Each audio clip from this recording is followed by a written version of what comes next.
As we've been out and about today, we're hearing again just exactly how expensive the basics are and how difficult it is for people to keep up with their grocery bills and food and everything else. So today, I'm going to go shopping here in Fairfield West and just have a look and see how we go.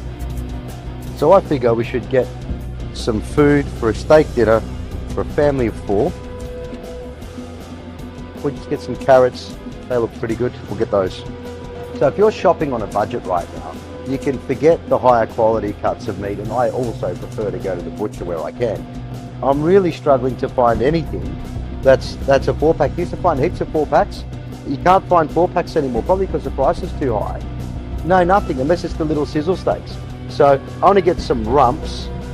Yeah, look, it's just crazy. It really is. It's extremely expensive. I guess it's going to be steak sandwiches. Maybe we can get some eggs to go with it. And as always, here we are at Coles. No eggs on the shelf. Not the cheaper eggs, not the expensive eggs, not any eggs. There are no eggs, but you can get these chocolate eggs. I don't want chocolate eggs, Coles. I want real eggs. And some Tim Tams because they're on special, and I couldn't buy any eggs. And some cordial for the kids. I really hate having to do this. I liked it when we used to give people jobs. So I've just worked it out. I just finished a shop for a family for one meal, and I was shopping for bargains. I was really looking to keep the costs and the prices down. And what I found was, if you were to multiply that one meal for a family of 4 by 3, and then by 7, because there's 3 meals in a day, and there are 7 days in a week, you get $840. That's $840 that people have to find before they've paid their rent, before they've paid their mortgage, before they've paid their electricity bill, and everything else. I'm right next door to Chris Bowen's office, and this is the real story of Fairfield West. Authorised by Rob Stevenson, Level 7, 1 Horwood Place.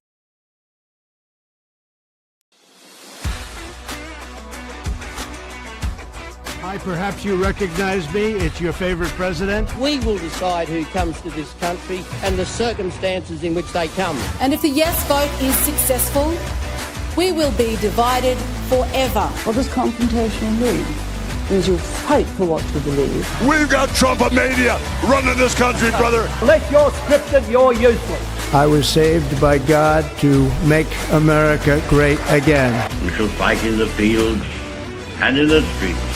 We shall fight in the hills. We shall never surrender.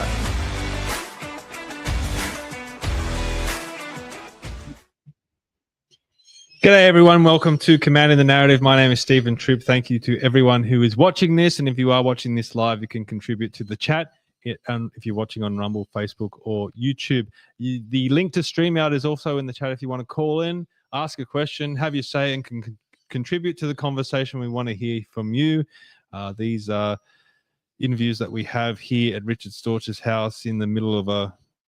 What's that? What are those places where all the birds are? No, I should know. My dad worked aviary. An aviary, yeah. We should call this place the aviary. Might be a good one there. Remember that one. The aviary. If you want to call in and have your say, we want to hear from you, because these interviews are more interactive than normal. So got a great panel today. Got the political animals here, but also Mr. Jim Willmott, all the way from Queensland, the lead Libertarian candidate. How are you, Jim? Good, thank you, Stephen, and thanks very much for inviting me to the sanctuary. And the sanctuary. And how was your flight? And how are you finding Sydney? It was good. Look, it's a big city. It's nice. This is a beautiful area where Richard lives, and yeah, I feel good being in New South Wales, mate. Yeah. Even though I'm a Queenslander, I got a connection. And Mr. Sam Buono, how are you? Good, mate. Yourself? You've been working hard for Mr. Kamanzuli. It's hard. It's hard work out there. Is it ever? It's hard work. But rewarding. It's hard work. It's a work in progress. Mr. Storch, you're on the wines today. Yep. The audience are going to be happy about that. Maybe just shift over a little bit so people can see you. They can see me still. Okay. Well, how are you, Richard? What have you been? I'm good. I'm very happy Jim's here with us. Yes. Very happy. Fellow Libertarian. Yep. All right. I'm not outnumbered 2-1 like usual. Well, you don't care. You like that sort of thing. All right, let's kick things off by letting everyone know how they can support us and follow us. It's by heading to commandingthenarrative.com. And if you hit the donate button, you can find ways of donating to us, whether it be a direct donation or through Buy Me a Coffee. It helps to pay for the stream. It helps to pay for the website. And most importantly, gives me a warm and fuzzy feeling inside, which is very, very important. If you go to the main page of commandingthenarrative.com, you'll find all of our previous podcasts, also any articles that I might write in the newsletter that has gone out, and also upcoming events. If you want to know who's coming up on the podcast in the week, you'll find it on the website. Also, any events like this one here, the Securing Our Energy Future Symposium, which is going to be in Balgala, the Balgala Bowling Club, on Wednesday, the 2nd of April at 7 p.m. Senator Matt Canavan is going to be there, which is fantastic. So if you want to come and hear Senator Canavan and maybe come and shake his hand, please come along to this event. It is a Liberal Party event, but it's a good branch of the Liberal Party, I will say that. And also we're going to have Jared Holland, who I've had on the podcast previously. Everyone was very impressed when Jared came on. Last week I had Zoe Hilton from the Centre for Independent Studies, and of course Mr. Paul Vallejo, who has been on the show plenty of times before. So come along to that symposium. And also the Australians for Better Government Gala fundraisers coming up in May. This is going to be after the election. We have John Ruddick, who's been confirmed as a speaker. Of course, Kevin Lockray will be there as well, and we'll be announcing a few more speakers in the next few weeks. But if you want to come along and support Australians for Better Government, please head to the Commanding the Narrative website, and you'll find the link there to get your tickets. Tickets are $35. And also, speaking of Australians for Better Government, I encourage you all to go to the website, australiansforbetter.com. Support everything that we're doing there. It's all about reforming our system of government and looking at the Constitution and finding ways we can better the Constitution. We can't rely on politicians anymore to do that. It's up to the people to drive the change that we need to see in this country. And the best way to do it is by jumping onto the website, seeing what we're proposing, and also becoming a member. The more members that we have and the more donations that we get, the stronger that we'll be. So if you're complaining about government and you don't like the way the country's heading, the direction of the country, then you need to get involved. And this is a way of you getting involved. So please check us out, australiansforbetter.com, and support us in any which way that you can. We had any donations lately? Yes, they've been coming through. Not so much on Commanding the Narrative, but Australians for Better Government. A lot of people are signing up to be members, and they're liking what we're proposing and everything like that. It is a cost of living crisis, so I'm always very aware of that. People, it's hard for people to part with their money, especially with a lot of events coming up with elections and everything like that. But maybe, Jim, I mean, you're running your campaign at the moment, and you need as many volunteers and donations as you possibly can get. How do people help you up in Queensland? Well, mate, go to our Queensland website, and there's a donate link there, and you can donate to the Lower House campaign, or you can directly donate to the Senate campaign. Yeah, okay. So, I'm pleased you brought it up. We're running a real grassroots campaign, and it's definitely a bottom-up approach, mate, as you well know. So, but that's powerful in itself. Grassroots give a solid foundation for the future, Richard. Yes, definitely. Now, tell us about your campaign. You've been in the thick of it. You're on the Joel Jamal ARC podcast today. Firstly, how did that go? It was a great studio. Yeah, I'm not saying this isn't a great studio, but there was no birds there. So, And look, it was just like chatting to someone just over a coffee. It was pretty relaxed. We did talk about our debate with Channel 6 News, debating off, and talked about a lot of different issues, and talked about how the freedom movement has got to get together, unite into some kind of machine, so we can't stop doing the same thing over and over and expecting a different result. So I thought that was interesting. We talked about how the differences between the different libertarian in states like Queensland compared to New South Wales compared to Victoria, which, and I don't mind that. There is differences, and there's strength in diversification, isn't it? Yeah, I think the Libertarian Party's always been a place that embraces dissent rather than suppress it, and I think that's probably the most valuable thing that we've got. Because we don't agree on everything all the time. I think that we furiously disagree about a lot of things, and I think that's a healthy thing as well. Well, that's democracy, isn't it? That's how you hammer out the best policy. Yeah, and it's like it's not forever. Everything's still contested all the way along the line, which I think is a really healthy environment. But at the same time, you've got to have nationwide. I still think you sort of have 2 or 3 basic. Well, you've got to have principles, the principle umbrella and policies. Yeah, definitely. We can't hear you, Sam. Oh, sorry. What we did okay. Just talk up, man. Sorry. You're talking like this. Yeah, no, I was looking at Jim. Sorry. Yeah. No, I think you can discuss things, but you still got to have 2 or 3 or 4 core values or principles, but also 3 or 4 core policies. Definitely. Yeah, sure. Yeah, I agree with that. Now, yesterday, or was it yesterday? I'm lost. The day before, Saturday the 26th. I was even up in Brisbane with Jim and Katie McCallum and Malcolm Roberts and Jared Rennick and a whole host of people. There I am there with Jim, getting my special certificate for speaking. Thank you, Jim, for that. We had a great rally up in Brisbane. What are your thoughts and reactions from the rally? Because you're a big part of organising this. Mate, well, can I say first up, it was... can I say bloody on this show? You can say whatever you like. It was bloody hot. It was hot. And it was even hot for Queenslanders. Like, you stepped into the sun. And look, I'm quite reflective, as you can see. I had to keep my hat on. But look, I thought it was a tremendous event. And it was still well attended. And we had we had over 10 different groups there that have set aside their differences and come together for a common goal because they believe in a peaceful, prosperous future for all Australians.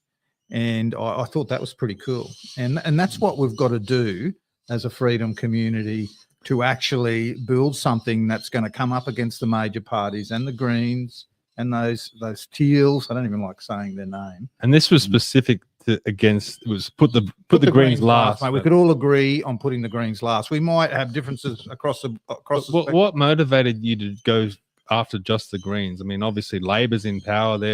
A lot of our problems right now because of the Albanese government. Why did you choose to specifically target the Greens? Because the Greens most likely will form a coalition with Labor. And by putting them last, if we take the Greens out, we may change the course of the election by taking a number of seats from them. And look, let's be honest, we like me personally, I want Dutton to win. And if we can take out seats like Ryan and give it to the LNP, that's good. Sam, how do you think we'd go in Warringah having a vote that put the Teals last rally? That would be hard work. I get the principle. I just don't know the venue in the inner city. I thought, well, you try and it's like the plague. You kind of try and stop it at the head or the tail of it. So maybe in working class areas or middle class areas of Brisbane and Sydney where they are starting to grow a bit, like they've, and maybe if we can stop it there. It's a bit hard to stop it in Toowong, or in Hill End and something like that, or what's the one in South Brisbane? What's Griffiths, Logan, Kangaroo Point, or something like that. You mean West End? West End, sorry. Yep. The point I'm trying to say, they're hardened, entrenched green areas, but in working class Ipswich, where they might get 6 or 7% of the vote, if you campaign out there to go from 6 or 7 down to 2 or 3, just a little bit there, you can stop it at the source. You know what I mean? Yeah. Where I think campaigning in the inner city, I don't know, they're too entrenched. You know what I mean? I understand the theories, but I just think he's missed the positivity on this. No, but the point I'm trying to say is that it's not what's the point of campaigning in the inner city when they're really entrenched and not going to change their mind? I guess it's showing that we've got ticker to bring it to where they feel safe. Yeah, fair enough. And nowhere, we're going to bring it to your Greens. You can't hide there in your safe seat and think that you're not going to be called out on your BS, because there's heaps of BS. And but like I said on the ARC podcast today, that I've got a few things in common with the Greens, and that is, one of them is I care deeply about the environment, or I actually walk the talk and actually protect the environment, and have done so all my life. The Greens talk about it, but they don't walk it.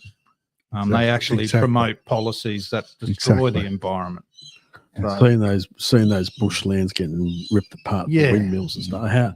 How they can ever work that out, it's just got me beat. It just got me. It's called absolutely beat. hypocrisy. Yeah, it's like you just shake your head and say, "Well, what these blokes on about?" You know? it's just meaningless posturing. Oh. That's all it is. And someone in Kangaroo Point or wherever it is saying they don't care as long as the windmill goes up. But what I would say is that Brisbane's a different city to Sydney. That green vote in Indooroopilly and Paddington and stuff, that's a lot softer than the green vote here. Right. Okay. It's a lot softer. Yeah, good point. Yeah, it's a different city. Yeah. And probably you'll find that the Greens vote in Melbourne would be harder than it is in Sydney. Oh, especially around Fitzroy and North Melbourne, all that within 10 k's. And it's got to do with the employment of the Greens voters and things like that. University sector, white collar workers, high government, public servants. Public servants. What would they poll the Greens in a really safe Green seat down here? What would they poll in New South Wales? Yeah. Well, Newtown's their heartland in the state election. They almost got 50%. Yeah. That's hardcore. Yeah, it's hard to understand. Hardcore is Kangaroo Point, isn't it, around there? Yeah. South Brisbane side. South Brisbane. Yeah. You see the Griffith where that. So they're in trouble now. Just talking about tactic. If the LNP are going to preference the Greens last in the inner city, it proved in the state election where they lost South Brisbane because basically Liberal Party preferences got the Labor Party over the line in South Brisbane. Yep. So that puts pressure on to the Greens to rise their primary vote from. If the LNP finish third, they're in trouble unless their primary vote of the Greens is 40%. They generally win on 33, 34. But if they get to 34 and the Libs have come in third on 20 or 18, they got none of the Buckleys are winning. So it puts pressure on the Greens now to try and get to 40 or 38. That's a lot of votes. That's all right to get the university student or the renter, but you've got to get someone who's in a well-off area who are not quite rusted on Greens or a hard Labor person. To get from 32% to 38, it's a big difference. It might sound a little number, but that's just huge. You've got to try and get that, and it's a hard ask. I think the reason too, like we went there in Ryan, is to just appeal some of the BS that the Greens go on about how renewables are the cheapest form of power, that renewables are good for the environment. And just, the evidence isn't there. That the Australian flag is a symbol of oppression. Yeah, that's right. Well, look at that's right. Elizabeth Watson Brown, the MP, Green MP. Like disgusting. She doesn't even stand in front of the Australian flag. She refuses. She won't give the Australian flag out to people. Like that is just, I just don't get it. Well, it's a breach of her oath to Parliament. She should be fired for that. She should be. I spoke in my speech. I'm trying to find. I swear it was on. I took a screenshot of it, so I know it was real. Yeah.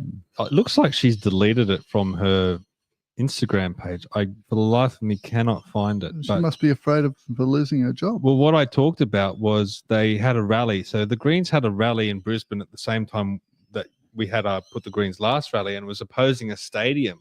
In Brisbane, the Olympic Stadium. Yeah, and they're talking about all the environmental damage that's going to happen to our beautiful oasis in the inner city. I'm like, what about all the destruction that's happening out in rural communities where they're crisscrossing prime agricultural land with high voltage transmission lines? Jim's going to know exactly about this, and blowing up ridge tops in far north Queensland and destroying wildlife habitats and they're hypocrites, mate. Yeah, they don't talk about that sort of stuff. No, but they're talking about they're protesting a stadium. And get this, on the flyer it said you can dress up in your favorite flora and fauna, or maybe your favorite park animal. Imagine going to a rally dressed up like a dog or a flower or something like some that. Activist. I think they should all dress up, and make them appear for what they are. And where was their protest? Where was that at? That was at Queens. Oh, in the city, right? Right in the center of the city. Yeah, Queens. Which electorate's that? Brisbane, is it? Yeah, it would be. They're having another protest, I think, on the 29th, where they're having a march through the city. 500 people, they reckon they've got, and they're protesting against Dutton doing away with Medicare, He just pledged $9 billion to Medicare. And Dutton supporting billionaires, that type of stuff. So just that's just part of their campaign. That's it. Yeah, maybe we should go there and do an anti-protest. I just want to see them come up with a buyer for Medicare. Medicare produces no income. It's like, where are you going to get your buyer from? Is it going to be George Soros? Is that going to be like he's going to take over our health system? Is it going to be him? Did you get any feedback from the rally, or were you happy with? Look, a lot of regional people liked it because it was seen as giving them a voice into an audience that they don't really have access to. Because we had people, that had travelled 7 or 8 hours to be there. Yeah. And so that was good. The grassroots community that are getting hammered by a lot of green policies that they support, renewables being one of them, liked it. Look, I thought there might have been more people there. And that could come into what you were saying, Sam, that you're in the heart of the Greens. But to have like 300 odd people there on a scorching day was pretty good. And you know what the value of it, Steve, is that the true value of it is that you've got those a dozen groups that have done something together. Yeah. We've got some runs on the board, and it's about building a foundation, a grassroots foundation. We're building a machine here. We're building a machine. We all don't agree on everything, but we are building a freedom machine. Yeah. So people can have confidence that whatever happens in future election cycles, we are growing, getting more professional, and we're getting more grassroots people to have a solid foundation that are going to feed into this machine, mate. The Flano philosopher says Stephen wore a suit. Poor guy. That's true, because I didn't know what I was walking into. But Jim, believe it or not, Sam, hell froze over. And Jim gifted me this. Oh, it didn't come from New South Wales, did it? And I started wearing this, and I started wearing this around, and then I went and started interviewing Malcolm Roberts and Jared Rennick. I must have said about 3 times when I was talking to Jared, "I'm not a libertarian. I'm not a libertarian." Should we be worried that you're prepared to join the Queensland Libertarian Party, but not the New South Wales? Well, what's the difference? Is there a difference? There is. Mate, let's pry that open. There is a difference. Can I join if I live in New South Wales? I'm sure they'll accept you. So I've often thought about joining the National Party. Can I join the National Party if I live in? And there is a city branch of the National Party. Is it really? Yeah, based around 5 Dock. Yeah. Okay. Funny enough, I ran into it about a couple of weeks ago. Well, yeah, there is a Nationals party branch in the Sydney. They call it Sydney branch of the Nationals. We should try and annex that like we did the Central Coast branch of the One Nation. And the Flano philosopher, he was out there doing some filming as well. So if anyone wants to check out his channel, please do that. But Jim, lately you've been in the real thick of it. Like you're really campaigning. And one of the big things you did was this debate on 6 News with Jared Rennick and Malcolm Roberts, and also the legalized cannabis candidate. Does anyone remember her name? Her name is Belinda Jones. Belinda Jones. And on Twitter, it's called Queen Bee. Queen Bee. Okay. Well, I know a few things about her. She ran in the Fadden by-election about a year ago. Remember when Stuart Robert resigned, and she worked for the Labor Party. She's an ex-Labor girl. Okay. Well, this is what I want to bring up. Now, this is my observations of that debate. Obviously, you did well. But everyone seemed to be gunning for Malcolm for obvious reasons. He's the top of the chain. But I noticed that Malcolm was directing a lot of his questions at the legalized cannabis girl. And Sam and I, we heard some polling about a year ago that Malcolm's real threat in Queensland is coming from the legalized cannabis. Now, on both the Victorian debate and also your Queensland debate, the legalized cannabis tried to paint themselves as centrist. They appeal to the right, they appeal to the left. But in my view, they're a real surrogate of the Greens Party. And they exist, and Sam might be able to explain this a little bit more, they exist to peel votes off the right. That's right. Where what they really stand for is leftist ideology. Totally. Do you think that you guys were effective enough in highlighting that fact that, okay, here's this woman, she probably didn't perform as well as the 3 of you did, but there's a high likelihood that she could be the one that gets elected out of all 4 of you? No, look, we should have taken her to task more. I tried and I wanted to expand it more when she said, you know, they support renewables and stuff like that. I just couldn't let that go past to the keeper. You've got to call them out when they're blowing tops off mountains, clubbing koalas to death, you know, driving people to suicide. And they are there in their own little cocoon, their own little bubble. You've got to call it out. And I think you're right, mate. And we've talked about this, that she could be the one that gets through. Yeah. And I just think they are a Trojan horse for the Greens and the Progressives, and they need to be called out. It's all right having a policy that, you know, they support the recreational use of cannabis, of hemp, and the industrial agricultural use of hemp. Well, so do we. So do we. And so does One Nation. And but it's not a big deal. It's like, it's just that's all they've got. That's all they've got. Yeah. So, well, what are your other policies, Belinda? Well, she doesn't have any. She's a single issue party. Yeah. Whereas we've got other policies. Yeah. But the thing, can I ask a question? Did you know about this girl before you went on the air? I follow her on Twitter. Yeah. Did you know that she was an ex-Liberal Labor Party person that she ran in Fadden? No. So you've got to do that bit of research. Yeah, that's right. Sam, can you expand on what I already said about these parties on the left that pop up? So they've got the Greens that are meant to be environmentalists. They care about the environment when they don't really. You've also got the animal justice, which appeals to people that like animals. Yeah. Legalize cannabis, or people that like cannabis. There's a number of these parties, and even Glenn Jury created the Sack Dan Andrews party down in Victoria, which was designed to take votes off the right, but then filtered the preferences to the left.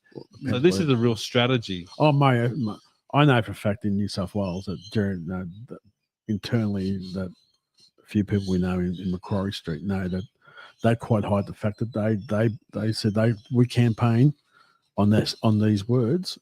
And it attracts the lower socioeconomical people who don't believe in politicians, and they throw their votes to them without realising who's behind it. For example, Jeremy Buckingham in New South Wales, he's an ex-Green. He's not a radical. He's a tree green. He's from the Bob Brown stuff. Oh yeah, and he's quite reasonable. I'd say he's quite popular within. He's quite free now because he's not with the Greens, but he quite openly said we got votes from everyone. From One Nation all the way to the left to the Greens and all that sort of stuff like that. Yep. But the people behind it are from Fiona Patten, from the Reason Party. They switch around, but they know what they're doing. They're marketing themselves well, and they get the votes. And if they ever get to Parliament, they'll get support from people, other people. Bang, they're in there. Good example with Fiona Patten being formerly the Sex Party. Or then a lot of young people voted for the Sex Party. Well, that's another example. Then the Reason Party. Well, it's now the Reason Party. Now it's changed again to the legalised cannabis party. They're like like in my biosecurity career, we used to call these things like Judas animals. Mm-hmm. And you used to introduce them into a population of feral animals like goats. And they would always come back to the yards. And so they would bring all the dumb goats back to the yards, and you'd capture those dumb goats. And that's how you clean the dumb goats out. They're Judas, mate. That's what they are. She's a Judas goat. But we need to highlight this so people don't make that mistake. Yeah, that's right. That's actually a wonderful analogy. But that they do it quietly. You don't see them campaign hard. They just rely on those words really venture. And it attracts people to it. Yeah, because there's other dangers from people that people might not vote one legalized cannabis. But let's say a libertarian walks into the polling booth and goes, "Okay, well, I'm voting one libertarian. Who am I going to give my second preference to? Legalized cannabis. That's a libertarian policy. I like that. They put the number 2 there. It's a real danger. And 3 animal justice, and then and all those preferences are going back to the Greens and then Labor. Yeah, that's how Labor gets elected on 32% of the vote. That's right. Yeah. So we've got to educate people what they really stand for, and because they're not going to. Well, mate, I've been in Western Sydney for the last month, mate. Half of them don't know there's an election in 3 weeks' time. Yeah, well, it's well, it'll be longer than 3 weeks. But I'm just saying, they're still not going to be any wiser 3 weeks from now. But the point I'm trying to say is that half of them don't know there's an election going on. Yeah, exactly. Don't know or don't care. Both. Both. Yeah. It's easy. Some areas a little bit, the more the middle class areas, but the working class areas or the ethnic areas of where I'm working at the moment. I don't know if there's an election coming on. That'd be no different to someone in Ipswich or somewhere around or the working class areas. I went to the or down the southeast, down the southwest of Logan and stuff like that. Well, I went to the Holly Festival out Mount Cravat, and that's the seat of Buono. And talking to a few of the Indians there, the Hindus, they were very concerned about the Greens and communism. And what about racism, Jim? Yeah, definitely. Like, look, they are getting persecuted, the Hindus. And I don't know if you do they see the link with anti-Semitism? Look, I haven't really gone there with them. That I need to investigate that further, but they definitely don't like the Greens and what they stand for. And they a few because they're all about private enterprise. A lot of them own private business. They're hard workers. They value family, and that's why they're attracted to the Libertarians. Right, but they are concerned. Well, they just see the Greens as watermelons. That's right, because that's exactly what they are. They're kind of off watermelons, aren't they? Yeah. So that was interesting. That there's a large a group of people there in East Brisbane that potentially won't vote for the Greens, which is good. So we need to educate them and work with them more. Yeah. All right, let's talk about some current issues. And one of the big ones for Australia is these tariffs that are on our steel and aluminium. Now, do you want to just firstly explain the role of Campbell Newman in the Libertarian Party in Queensland? Mate, he is, and look, people either love or hate Campbell. I love him. And I think that he is a man before his time because he was the Doge father back then. He was doing what a lot of the politicians now are saying they're going to do, the Department of Government Efficiency, Jacinta Price, we're going to put her on. Well, Campbell done that back down in 2015, mate. And he was doing it then. But the population was none the wiser then. And it didn't like that approach. That is exactly what we need now to make the government more efficient and trim so much of that fat off. So Campbell he's still on the media. He love him or hate him, I love him. He is a very good communicator. He's very good at getting to issues and putting them across in very simple terms and bringing it to the point. And look, he has mentored me, and I respect him for that. He's copped a lot of flack but at least he's got integrity. He stand up for what he believes in, and I really like the guy. And he gives me a lot of feedback and about how I can improve in my messaging. And look, I think we're so lucky in Queensland to have someone like Campbell Newman. You should be appreciated being a mentor in a political. He's been from the Premier. Yeah, how lucky am I? My oath, That's Stephen got taught by Mark Latham for 3 or 4 years, and it's just when you've been in high office or potential high office, they know every nook and cranny. They do, and as long as you get mentored, and that's the best mentor you can ever have. They've been there, done that. Let's listen to what he had to say. So he was talking about how he would deal with Trump. This is from Sky News, and this is Campbell Newman. Look, the bottom line is we value the relationship with the United States. We shouldn't do anything, that will ultimately compromise that. But we do have to stand up, and we can't just plead. We can't just throw ourselves on the floor and say, "Oh, please, President Trump, don't hurt us anymore." That's not going to get us anywhere. So that's Campbell Newman. I tend to agree with what he's saying. So these tariffs have gone on Australian steel. They've gone on Australian aluminium, 25%. Now, and there's chances that they're going to go to the beef and the agriculture stuff. And that's going to kill us. That's right. Now, real bad. Now, obviously, Albanese has apparently been very frantic and desperate in trying to get on the phone with Trump, and Trump's just not taking his call. Kevin Rudd is also in the mix, trying to negotiate and obviously getting nowhere. Jim, listening to Campbell's comments there, do you think that how do we deal with Trump? Trump you've got to treat Trump like he treats other people. You've got to have a relationship with the guy. Like you look at what the Labor Party has said about Trump in the past. Look what Rudd said. Or Albanese. And Albanese, as if, and that's just soured the relationship. Like he's not going to go there, is he? And this was always going to be the result. You've got to form a relationship with him, but you've also got to play hardball with him. He respects that. He looks at us as weak. Well, we're a weak We country. We used to be a strong country, but we're a weak country. We used to be a rich country, but now we're getting poorer and poorer. But more importantly, Jim, we're not a friendly country anymore. No, we're not. You know, we don't have a Joe Hockey or even a Scott Morrison there. What we've got is Kevin Rudd. I was going to say, You know, I think just wonderful. What a good call. really deep down what Rudd should do and Resign. I agree with you, mate. I think he's got to have, like, for example, the next Liberal is just working for what's the bloke who resigned from the state federal parliament member for Hinkler? What's his name? Keith Pitt. Keith Pitt. He's just found it. Albo gave him a job at to the Holy See in Rome. Look, this comes down to what's got to happen now. He's got to, if Rudd's made a captain call on Albo, he's got to make a proper call on the next. He's got to get Morrison. That's the only. That's right. Yeah. He's got to get someone. Hockey's not available. So he's got to get Morrison. Yeah, but he's got a relationship with. That's right. This shows how weak and gutless and pathetic Albanese is. He should be getting a call with Trump. And if Trump's not taking his call, he should be saying, "You better bloody call and get on the phone with us." Yeah. Listen here. Australia has been a strong ally of the US all the way through. Yeah, but you're missing something. No, shut up. Listen, this is important because we've always had their back.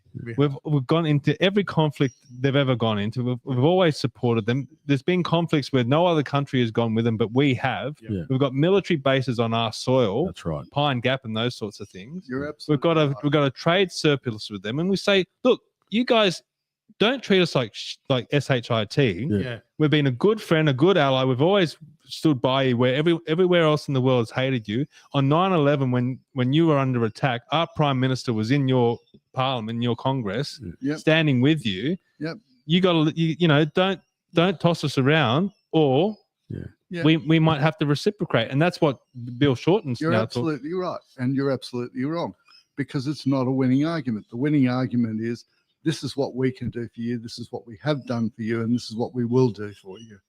And you need someone that's going to make it. And Albanese ain't the guy. No, he's not. Because he's not being heard.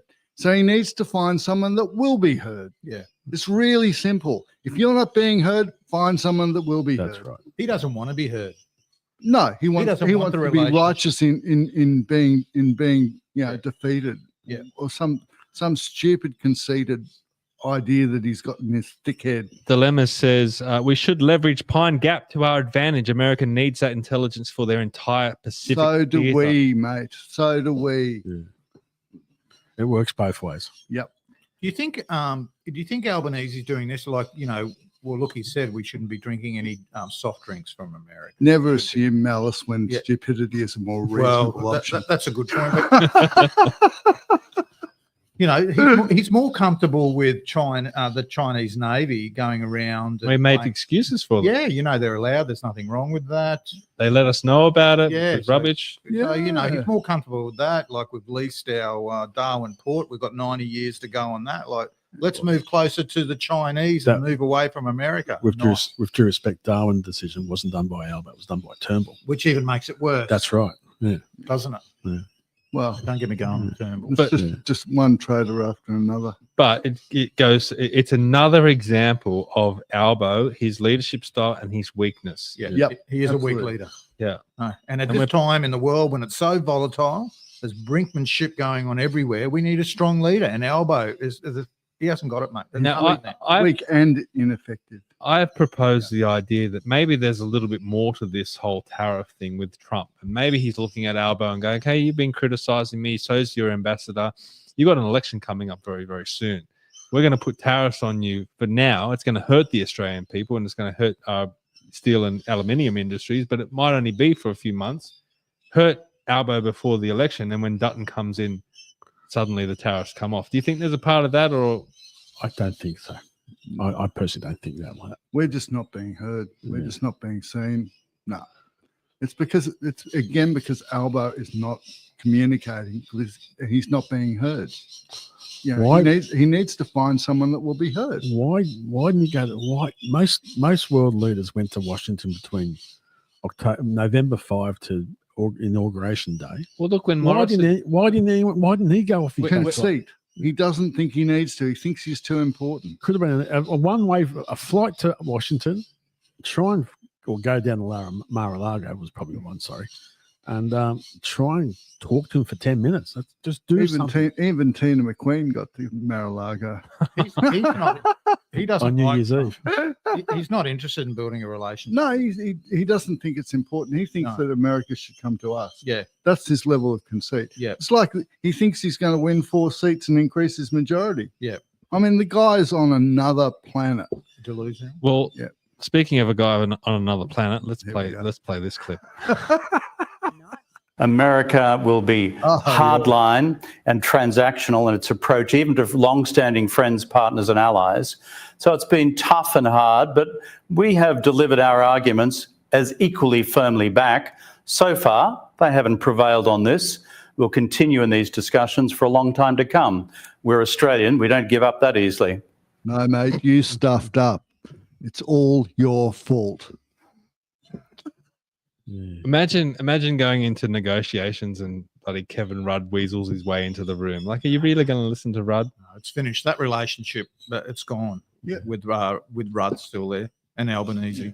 I still think he'll pull the pin after the election. I reckon he would have rang Albo a couple of weeks ago and said, mate, this is happening. I'm getting no cut through in Washington. Yeah. And you got to find someone now. You think that he's got that kind of humility? I don't think so. I think he still thinks that he's someone important. I probably agree, but this is just more of a nationalistic thing. Nah, he won't do that. I know. It'll be like almost a failure. He'll need to be fired by the next Labor or Liberal. Albo's not going to fire him. Yeah. Now, Dilemmas says Albo is weak, but so is Dutton. Dutton just wants to throw money around like Albo does. Now, are you concerned with maybe some of Dutton's spending from a libertarian perspective? Well, let's look at the $150 power rebate. Like, here we go again. And, you know, Dutton says he disagrees with it. Well, that's strong, but he won't stand in the way of it. Grow some ticker and stand in the way of it. And really that draws me to their whole energy policy. Like, I think you know where I stand with Labor's energy policy, but with the Coalition's energy policy, they still want 53% renewables, knowing they're so inefficient, knowing they need subsidies to survive. Why are they even there for? Why are they even looking at renewables, mate? Coal and gas, short-term, transition to nuclear fuel, longer term. Let's get real. We've got the most coal in the world. And these guys are, like, they're still stuck on the climate change narrative, aren't they? No, they're still committed to net zero 2050. Yeah, that's they are. True. You know what? Net zero 2050 is the biggest tariff. I'm going to call it a tariff. You don't need to convince me on this, but I just see this as not being strong enough within the party to actually repeal net zero 2050. It's not a fight he can fight now. Yeah. And if he does, he'll lose. Now, because there's still too many moderates in the Liberal Party. If you want the political situation, in politics. It's a hard thing. Yeah. Problem is and just judging what I've done for a month working in Western Sydney, Libs have got to go out there and try and win seats. Yeah. And it's hard work. Believe me, it's hard work. Yeah. So you've got a two-edged sword. He's got to try and win 1 or 2 teal seats back who are climate change people and stuff like that. Yeah. He's not quite sure if he can win the working class areas of the Hunter Valley and Western Sydney, Western Sydney and all that sort of stuff. So he's in the Liberal Party in a tough situation. They're not quite sure where they're going on politics. I'm talking about numbers, mate. It's a pure numbers game. It's a numbers game, mate. Can he win Western Melbourne or the southeast of Melbourne? Can he win the northern suburbs of Adelaide? They're hard work. They're 2 or 3 election strategies, So, and the eastern suburbs of Perth. What you're saying is he can't have too many fights going on at the same time. He can't. He's got to win his fights. And he can't have too many. He's close enough, but he can't win. Yeah, it's a real. For example, I've heard the argument that when it comes to net zero, they'll go out there and they'll say, we support net zero, we support the Paris Agreement, because they know that they'll get crucified in teal electorates if they come out against it. That's right. But they're taking to the electorate a nuclear policy. Yeah. So once you install those 7 nuclear plants, you're not going to need any renewables anymore, and then the whole thing's finished. So net zero becomes redundant. But they're not going to come out and say we're getting rid of net zero when they kind of are with the nuclear policy. But if you tell me, Stephen, that they would win seats in the Hunter Valley, 3 seats in the Hunter Valley, win the Central Coast, and win some seats in Western Sydney and Western Melbourne, they would say we don't need the teal seats anymore. They wouldn't. No, we've come what the Republicans are in America, and the UKIP and except that we're one election cycle away from that happening. Yeah, but the point I'm trying to say, for this election in a month's time, that's what he's trying. I understand. That's the pure numbers of it, mate. I agree. They're just not quite sure, and their primary numbers probably still too low. It's not a fight they can fight at the moment. That's a hard. What I would say, Stephen, knows that we've already established how much energy usage is going to increase in the next 4 or 5 years, and 10, 15. seven nuclear plants isn't going to do it, even if we could build them. Yeah. You know, what we will end up doing is building brand new high energy, low emissions coal-fired stations, because we won't be able to build anything else. There won't be the workforce, there won't be the finance, and it's just going to happen unless we want all the lights to go. I read an article the other week from some blogger. I don't know what, mate. I'm getting into the weeds here. A lot of the bankers around the world have stopped funding net zero stuff projects. Certainly have. But the problem in Australia is the banks might not give it to them, but there's an industry within the finance industry where there's plenty of money available. It's called superannuation. Yep. And there's money to be tapped in there, and they'll be controlled by Labor. The industry super funds got about 20. They've got about $1 trillion. But they're all controlled by the unions. That's exactly right. So that if they need some money to finance this net zero stuff, it's almost the secondary bond market. There's $1 trillion out there. Look, this is why I've said to Giselle, Capitarian, who's our Liberal member here, I said you've got to get this policy right with the superannuation used for housing deposits. You've got to build it up to $250,000, because then people will have the corpus of their own self-managed super fund, and you'll see an exodus of funds out of the industry super funds. If people can have $250,000 in super in their house, then they will have the corpus of their own self-managed super fund.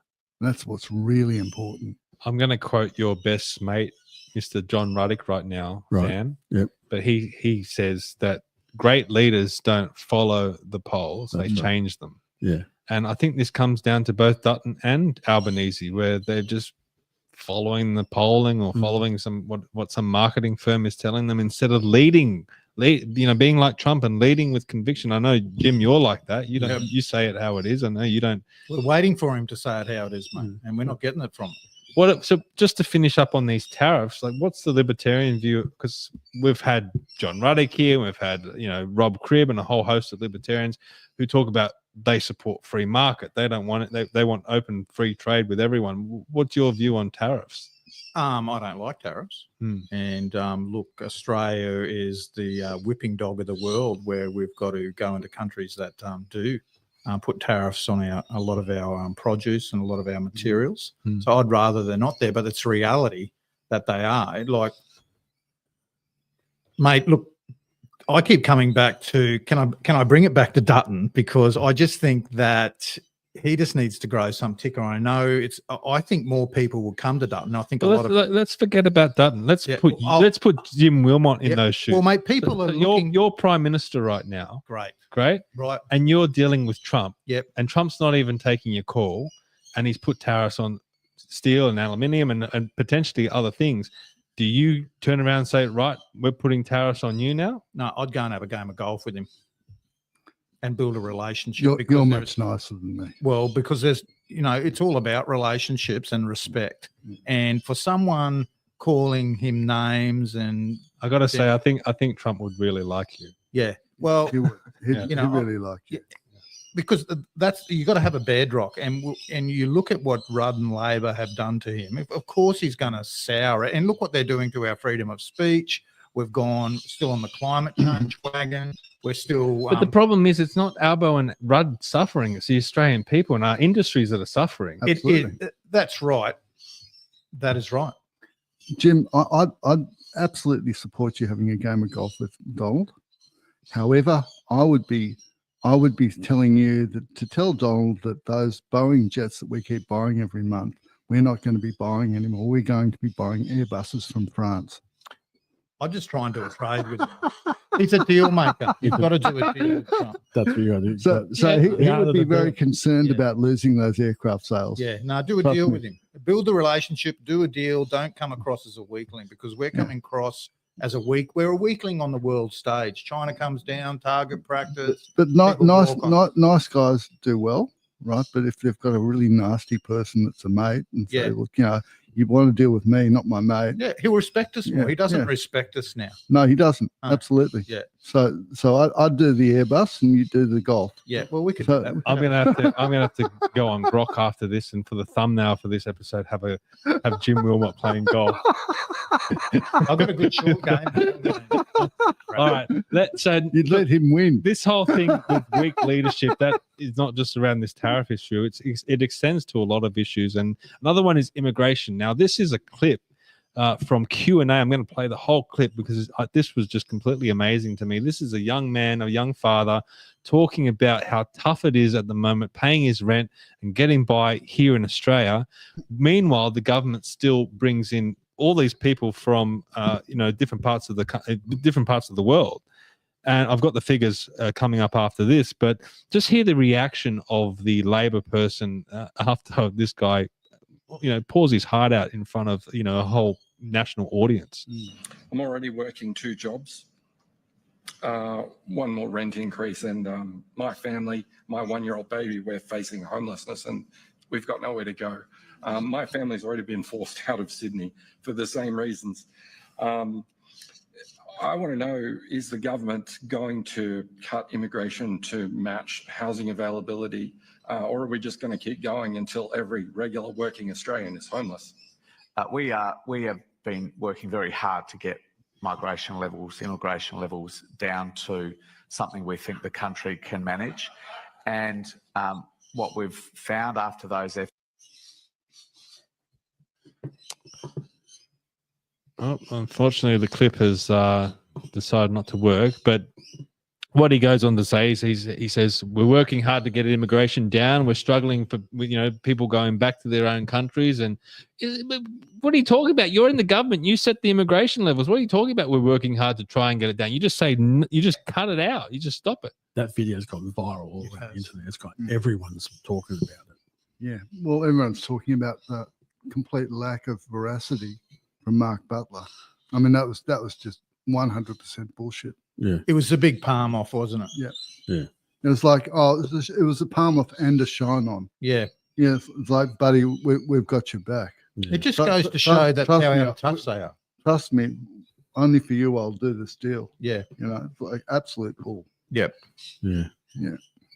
Yeah. I mean that's the thing that blew me away, was the fact that he's up there going, we're trying our best. I mean, you guys are the ones that control who comes in and out of the country. Yeah, you've been in government for 3 years. What are you talking about? He's trying to make it. We don't really have we don't have any control over how many people come in and out of the country. Like we're asking people, please leave. Like, please go. I mean, they pull the levers. Yeah, exactly. What's he talking about? They're working hard. Yeah. Yeah. Let me just see if I can get his answer going. Mate, here we go. Let's try again. We've found after those efforts is that arrival numbers have returned to about pre-COVID levels, but we're not managing the exits, the people returning back home if they've been here studying or they've been here for short-term skilled work, and we're working very hard on that. So we do want to see those migration numbers get back to something like normal for Australia. Yeah, Mark Butler inserting the digit. Yeah. You just look at that poor father's face, and he's just looking at him, going like, "You're just talking gobbledygook. Like, what are you actually saying? Like, you're the guy, you're the immigration person. Like, why aren't you stopping this? Why aren't you getting rid of this? Like, He's a jerk. So this is the actual figures. This is from the Australian Bureau of Statistics. Now, this is overseas migration. And you can see here, key statistics, net overseas migration was 446,000 people. Now, that's net. So people coming in and then leaving, then the net result. So more people are coming in than this figure, but and then it's reduced by the people that are leaving. So this 446,000 in 2023, 2024, that's what's been added to the population. And that's down from 536,000 a year earlier. And he's going, we're trying to get that down. We're trying to get that under control, but the people coming in and just not leaving, and we can't do anything about it. Can I make an example? I was driving back down on the M4 on Saturday afternoon. This is 2 o'clock, 3 o'clock on Saturday afternoon, thinking, the traffic pretty light. And I was driving back from Cumberland Highway all the way down to Parramatta. This is 3 o'clock on a Saturday afternoon. And the Parramatta turnoff was half a kilometre back to Bennett Street. Yeah, I'm just saying on a 3 o'clock on a Saturday afternoon. Yeah, you don't drive anywhere on Saturdays anymore. It's just nuts. And I was driving back on the M4 underneath the tunnel. I thought, there's still a heap of people in the cars. A heap of, for a Saturday afternoon. I'm sitting. I've been here all my life, and I'm driving back. I said, "Gee, there's a lot of people driving." Well, driving on the airport links on the airport side, and on the other side of going into the city, and you get on the Anzac Bridge, I was and it was chockers. 3 o'clock on a Saturday afternoon. Now that's unheard of from from Sydney 10, 15 years ago. And there's just the amount of people in the city in Sydney, driving. Jim, I'm going to ask you two questions. The first question is, where do the Libertarians stand on immigration? Now, you got John Roddick down here in New South Wales, who's in the New South Wales State Parliament, so he's not running for federal politics. He's calling for a pause on immigration. Do you, as a federal senator up in Queensland, agree with that? And what's the policy of the Libertarian Party in your eyes? Well, look, we definitely wanted to dramatically decrease immigration well beyond 100,000. As down as under 100,000. Pausing, well, we still need that skilled immigration. Like you go to regional areas that I know in Queensland, we're crying out for people. You look in people. Businesses are closing. This is good because this is my second question. Now, Sam's talking about Sydney and the traffic in Sydney, and you're assuming that majority of these people, let's say 1 million people over 2 years, come into the country, and I would say most of them have gone to Sydney and Melbourne. Maybe a smattering have gone to Brisbane and maybe Perth. But they've mainly gone to the capital cities. Meanwhile, we've got all these cities, towns around the country. Now, I've talked about ways of decentralizing the major cities with high-speed rail and things like that, where people can live in somewhere like Goulburn or Grafton and catch a train into the city and work or whatever. Now, you live in some of these areas or like that. Are the people in those areas open to building up regional centres, increasing their populations to try and decentralise the major cities? Do you think they would be happy with that, or they just want immigration stopped completely? As long as the infrastructure comes with it. Because we haven't got infrastructure first. Infrastructure first. Good point. And because we haven't got the infrastructure, our roads are falling to bits, our bridges, our hospital facilities. We've got a new hospital, say, in Kingaroy, but we've hardly got any staff in there. And we've got no childcare facilities. So we need that. And that's why the Libertarians propose, people coming in should pay a fee, because we've all paid for all the highways, all the bridges, all those public facilities, all our taxes paid for that. So an infrastructure levy, how many years would it be paid over? 5, 10, 15? Something like that. That's still to be worked out. But people coming in should pay like a tariff. There's a tariff I would agree with. But the Bleeding Hearts are not going to like that, because they're saying, well, we're accepting people. Well, they can pay it. Then they can sponsor someone. they can pay sponsor them. Bugger them. That's right. Okay. Jim? It's like with refugees. They can sponsor a refugee. Okay, all these first world green idiots. That's fair. Jim? Have you noticed while driving around where you are, is it traffic much more? Is it the people? Is there more people living in those areas where you live? No, because the infrastructure. When you've But got is Toowoomba your biggest major? Is that still? Are they having trouble? Toowoomba, Sunshine Coast, yeah, they're Are people- growing. But where the infrastructure is, where there's no infrastructure, well, why would you go there? Do people in Toowoomba complain there's a peak hour traffic? There's 10 cars lining up. They're silks, of course they do. No, I'm just saying, but it's still proportional. It is. It's still proportional if you're being in Western Sydney or Western Melbourne or Western. That's right. Western suburbs of I'm sorry, the eastern suburbs. Those sorry, the large western suburbs provincial of- cities Yeah. will have the same problems. And I agree with you. Yeah. It's those areas in I'm not between that, the sympathetic. smaller That's like- areas where we're crying out for more workers. But when they come, like there's councils there advertising positions, but they get a job, they fill a position, but there's nowhere for them to live. Yeah. That's like the pregnancy argument. Oh, my daughter's 99% perfect. Why don't you marry her? But she's 1% pregnant. I don't know how am I going to answer that?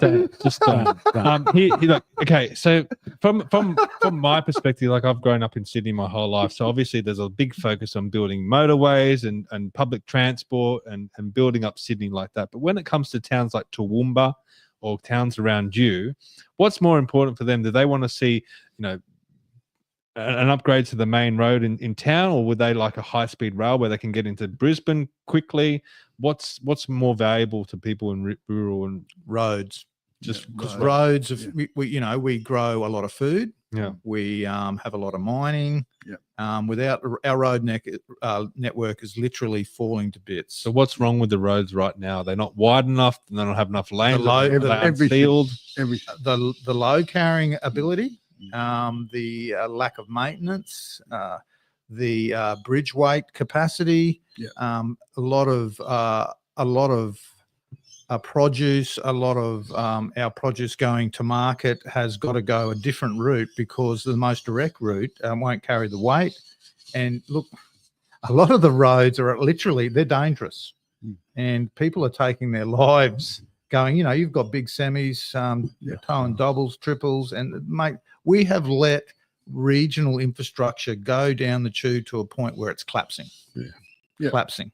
And we'd welcome more of a population growth. We need, and I support this special economic zones. Why aren't we? Look at us. Look at the regional areas of Australia, not just Queensland, where there's so much room for growth, but it's being stifled by a lack of infrastructure and by bureaucracy that's limiting planning. Like a lot of local governments want to build more get trunk infrastructure to more houses, but they can't afford it.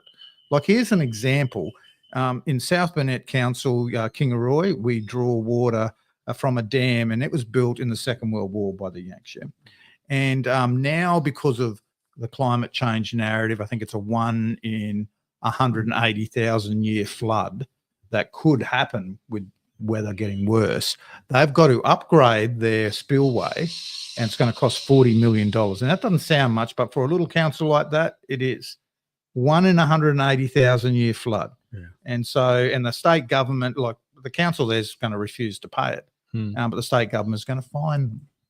And this is all they hammer the poor local governments like this. These little small local governments are getting hammered because they're getting treated, anything over 10,000 people in your area are getting treated like the Gold Coast, the Sunshine Coast. So they've got to have all that same level of dumps, and it's crushing them. The bureaucracy, and I said on Joel Jamal's The Arc podcast today, we're all getting a little bit bend in our back here because it's the weight of bureaucracy. Like I said before, red and green tape. Rolling out a one cow to go to market from my place before it reaches the front gate, 77 bits of legislation and codes of practice that I have to abide by. And that's just me, a small producer. A grain farmer mate down the road, 85 bits. And that's only state legislation, state and local government. So we're just getting crushed by, and that's why the stoop's happening, mate. It's and you know what worse. that is? It's a bureaucrat sitting in an office in Canberra or somewhere. All they're trying to do is justify their own employment by coming up with a new regulation instead of removing regulations and making it easier for people. They're going, oh well, I like this job. I'm getting paid well. I can go for 3-hour lunch breaks. I need to come up with something that justifies me being here. We're all busy. Look at all this legislation, and it really peeves me when you have and both sides have how many bills they got through, how much legislation. Oh, yeah. And, I'd flip that, how many bills I repealed. That's right. How many millions of pages of legislation would we have in Australia? I'd like to find out. I want to ask people how many millions of pages of legislation that we've got to wade through at the moment. But one of the things that Malcolm Roberts has said is that, for example, Queensland should be the richest state in the world, and it should have everything. And now you're talking about you can't even get proper roads. No. Why is that? Where is all this wealth going? It's not going to the people. It's not going to roads and rail and building up rural areas and even building up our cities. Where's it all going? What's happening with it all? And for example, now the Greens are saying that we're going to tax billionaires and we're going to pay for everything based on that. Now they're saying that they're going to raise, I think it's $5 billion by taxing billionaires. And if you look at one of their pamphlets, from that money, people are going to get free healthcare, free dental, free this, free that. And once you get to like the 6th or 7th free thing, you start to think, oh, this is just stupid. Magic pudding. Yeah, exactly. Yeah. Robin Hood stuff. From a libertarian perspective, you guys don't believe in high taxes. You want to reduce taxes a lot of the time. So where do we get the revenue from to be able to invest in some of these infrastructure projects? Well, straight up, if we ended renewable subsidies, there's 16 billion a year. Yep. And the reduction, if we went back to coal and more gas, there's a cumulative effect of 16 billion a year, and the savings of cheaper electricity, that's 39 billion a year. We're keen to get rid of the Federal Education Department. We can talk a bit about that. There's $627 million a year. And then we haven't really even started to go line by line. Well, the Climate Change Authority. And listen, those bureaucrats working in those departments, the Federal, Department of Education, maybe they can get a good, hard-working, paying job in construction. Yep. And we get them out there building some roads. We might have to pay them a redundancy. That would be expensive, but I'm happy with doing it. Well, they wouldn't be redundant if they're working in other. If we just say, okay, well, you're not working in this office today. You're out in a field somewhere. They wouldn't be working in the public service anymore. So we would have to pay them. Why not? You can have you can have your own public service construction. Anyway, we might be able to get out of it. You know what? Who we should be supporting is volunteers and things like SES, carers, Rural Fire Brigade, carers. Yep. There's heaps of volunteer groups that are just getting drowned again, like farmers, like small business owners. There's heaps of us are getting drowned in red and green tape. That's right. And they're the ones that really, when there's a disaster, the government likes to come in. You see Dr. Jim Chalmers walk around with the sandbag. Look at me. Yeah. But you peel it back, it's all the volunteers that are doing the real work. And that's where the Australian spirit still is. They haven't got to that yet, where we bind together and fight back as Australians and come together and help each other when there's a natural disaster, mate, don't we? Absolutely. Now, one of the good things about Queensland is that you guys don't have any teals up there.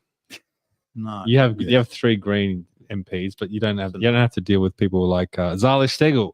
Now, Zali has on her website, she hosts these panels, these webinars where they call themselves climate leaders and things like that. I've got a clip from Zali. Now, Zali's trying to help people with their energy bills, and she's got some advice for people out there about what they should be doing. With gas. So the way Australians can reduce their power bills is buy less, right? Rely more and more on your own rooftop and buy less from the market. And then these hikes will not impact you. So the urgency is for the budget to roll out much greater scale support for households to put rooftop solar and batteries. Why is this drives me up the wall, this woman? Me too. She's so out of touch. Great. Okay, if you live in a big mansion in Mossman in her electorate and you can put solar panels on your roof, fantastic, and you got all this money to do it. What happens if you're renting? Batteries. What happens if you live in a unit like me? I can't put solar panels on my roof. You're meant to be, if you're supposedly meant to be helping the little people, it's welfare for the wealthy almost with these solar panels. Exactly. And this woman goes on Sky News and has the audacity to even say it. I don't think it's audacity. I think she's just completely useless and clueless. No, she's lying. She's lying. But why would you, even if you were lying, why would you say that? She's not so stupid as she doesn't know that there's a wealth transfer from people that can't do solar to people that can. Well, you're exactly right. So people that are living in units, they're renting, they're subsidizing exactly rich people with homes, big properties, being able to put. Exactly. I said to one of my friends who lives in a unit, I said, guess who paid for my solar panels? And he goes, who? And I said, you. Yeah, that's right. He goes, gee, you're right. And I said, yeah, I know I'm right. I said, I did that 10 years ago. Yeah, it's actually they're contributing. Like when you talk about building like solar, like panels on your roof, wall batteries, it's part of the plan to for the community, and it's in the integrated system plan, where they're wanting the community to have solar and batteries. So they call it community energy resources, and with smart meters. So that's where they're relying. The bulk of domestic power in the ISP is going to come from community energy resources from us. Yeah. And so they can, in the virtual power plant, you're going to have your EV, so they can take power from that. Yep. And when there's a gap over here, and well, Jim, you're just going to have to turn off your air conditioner, or you won't. Well, you can't have gas in your house. So that, and what it does, if everyone has solar, it just puts our system, our distribution system, isn't designed for that. Like, how are we going to charge all our EVs and that? We should go back. This is not going to give us baseload power, mate. This is going to give us a lower living standard. Yeah, but your problem is you're trying to look at this logically. Yeah, this is a financial scam. It is a scam. A battery, an energy storage battery, is actually an instrument of exploitation of every Australian. Yep. Because it buys power at the cheapest during the middle of the day and sells it at the top of the market. That's right. That's called arbitrage, and that is a system of exploitation. Yep. And all these idiots keep on thinking that, we're going to a cleaner future. And it's like, no, we're going to a future where an oligarchy will exploit the common people. Yep. Let's explain it for a little bit, people. So in the middle of the day, we got all these solar panels on the roof, and the sun's out and it's shining, but everyone's at work and not not at home. There's a lot of electricity being pumped into the grid. Yep. They can't turn the coal plants off because you need it at night. You can't stop and start. You can't stop and start them. like it. So they have to dial it down as much as they possibly can, but it's still producing energy, and that energy just gets pumped into the ground a lot of the time, which pushes up the cost of running that coal plant, which pushes up the wholesale price. Yep. Because the coal operators are saying, well, we're not going to cop the increase. We'll just pass it on to consumers. Hence your bill going up. But in the evening, when the sun's not out, these solar panels are not producing energy anymore. Everyone's at home. They're using their TVs. They're using their air conditioners. They've got all the lights on. They're using the internet. All the kids are on the computers and charging their EV. Yeah.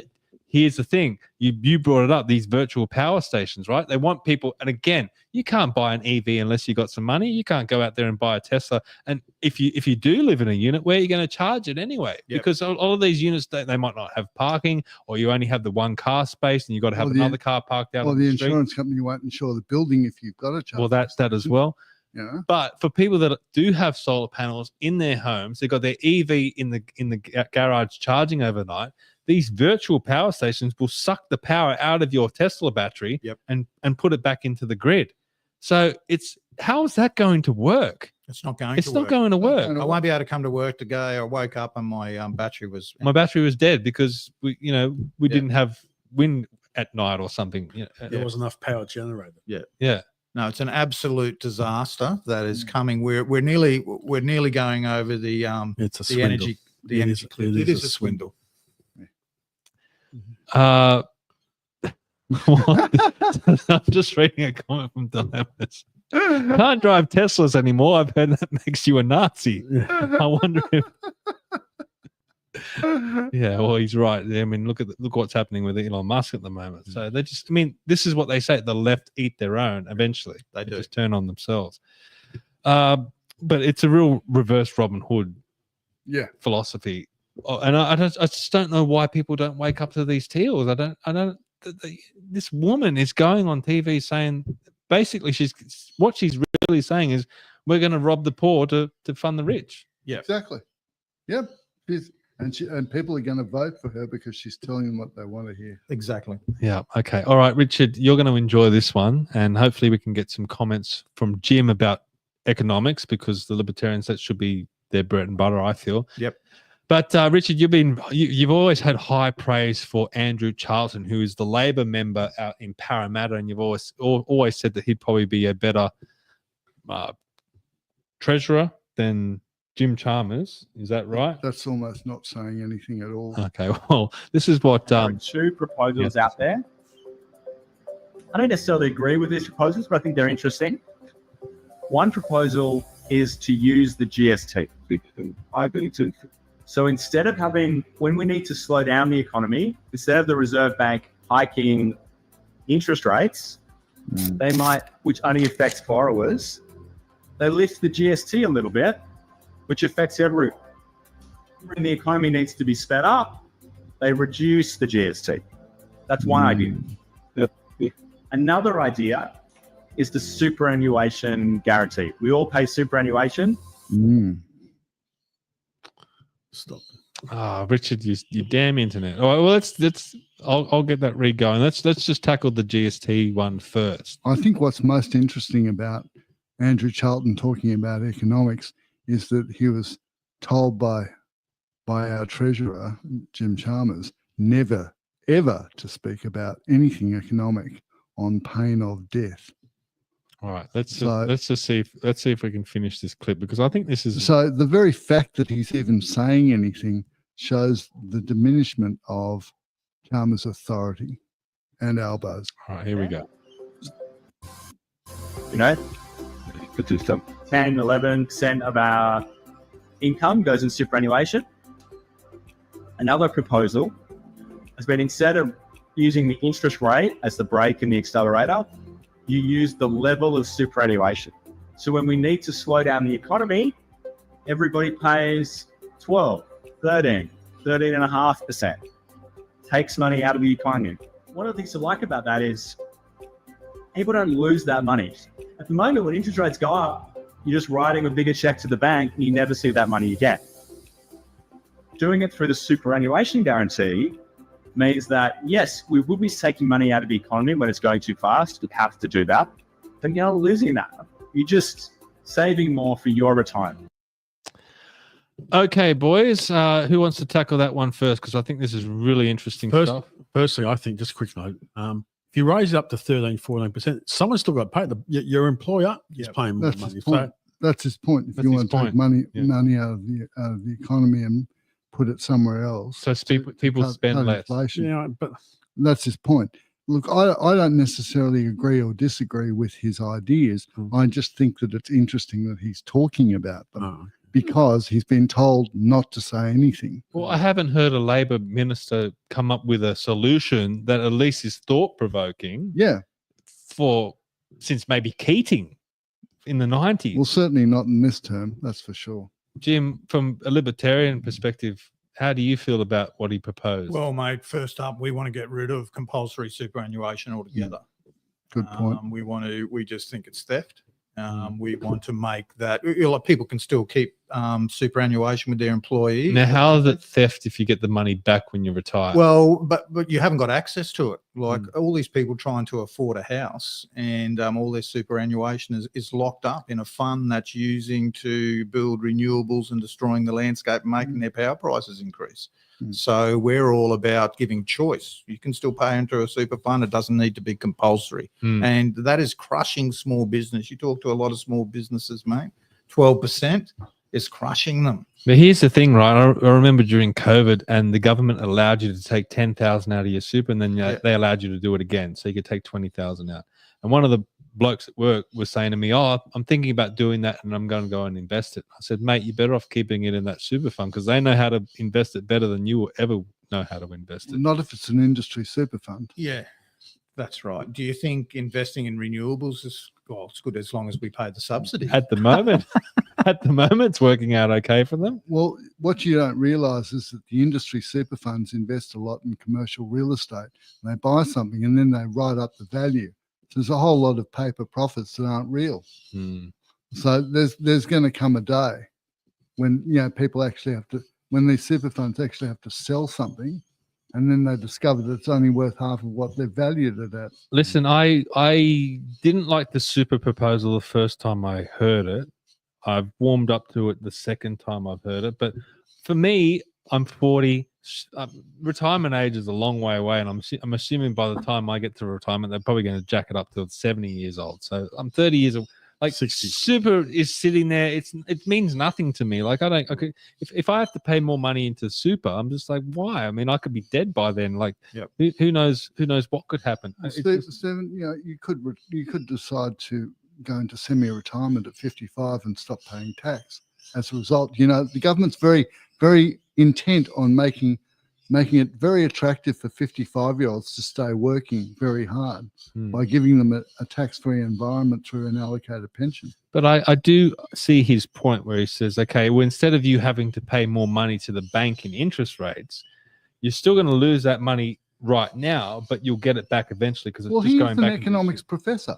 He is eminently qualified to come up with creative ideas. So do you like the idea better than what I don't dislike it. I don't like it. I just think it's interesting that it's being surfaced. Compared to raising interest rates to try and slow the economy, it's a better idea. Better idea. Of course it is. What about, I like the GST proposal more because what it's saying, and I'm not against raising the GST, as long as you get a trade-off, as long as you get reduced taxes or something out of it, right? But what you're really saying to people is, if you want to spend, then you're going to pay the consequences of that. If you want to go out and work, then you shouldn't be penalised for that. Well, that's a very middle-class attitude. What is that, Richard? It's a big wasp. Is it? Yeah, it won't bite you though. It better not. God. We really are in a sanctuary. There's what I don't like is I don't want to give government any extra money under any circumstances, and the second thing about it is that I've lost my thought. Sorry. Can I say the more money we give government, the more they waste and the more they spend. This government in this term has spent $346 billion. Yep. And I think that's contributed to the inflation. So we want to turn around and give them more money? Yep. No. We want to make the government more efficient. That's right. We want to decrease the amount of tax we are paying for the government and put more money into our pockets. So this is prosperity. This is part of the Libertarian federal policy. Yep. And what you're saying on the economy is that the Libertarian Party will raise the income tax threshold to 50,000 for individuals and 100,000 for couples, indexed to inflation, with a flat tax rate of 20% on income above these thresholds. Reduce the company tax rate to 0 and tax distributed earnings at the same 20% flat rate as income tax. Make superannuation voluntary, which Jim has already mentioned. Reduce government involvement in the economy by scaling back regulatory agencies, cutting the ATO workforce by half, and privatizing government enterprises like the ABC, SBS, and NBN.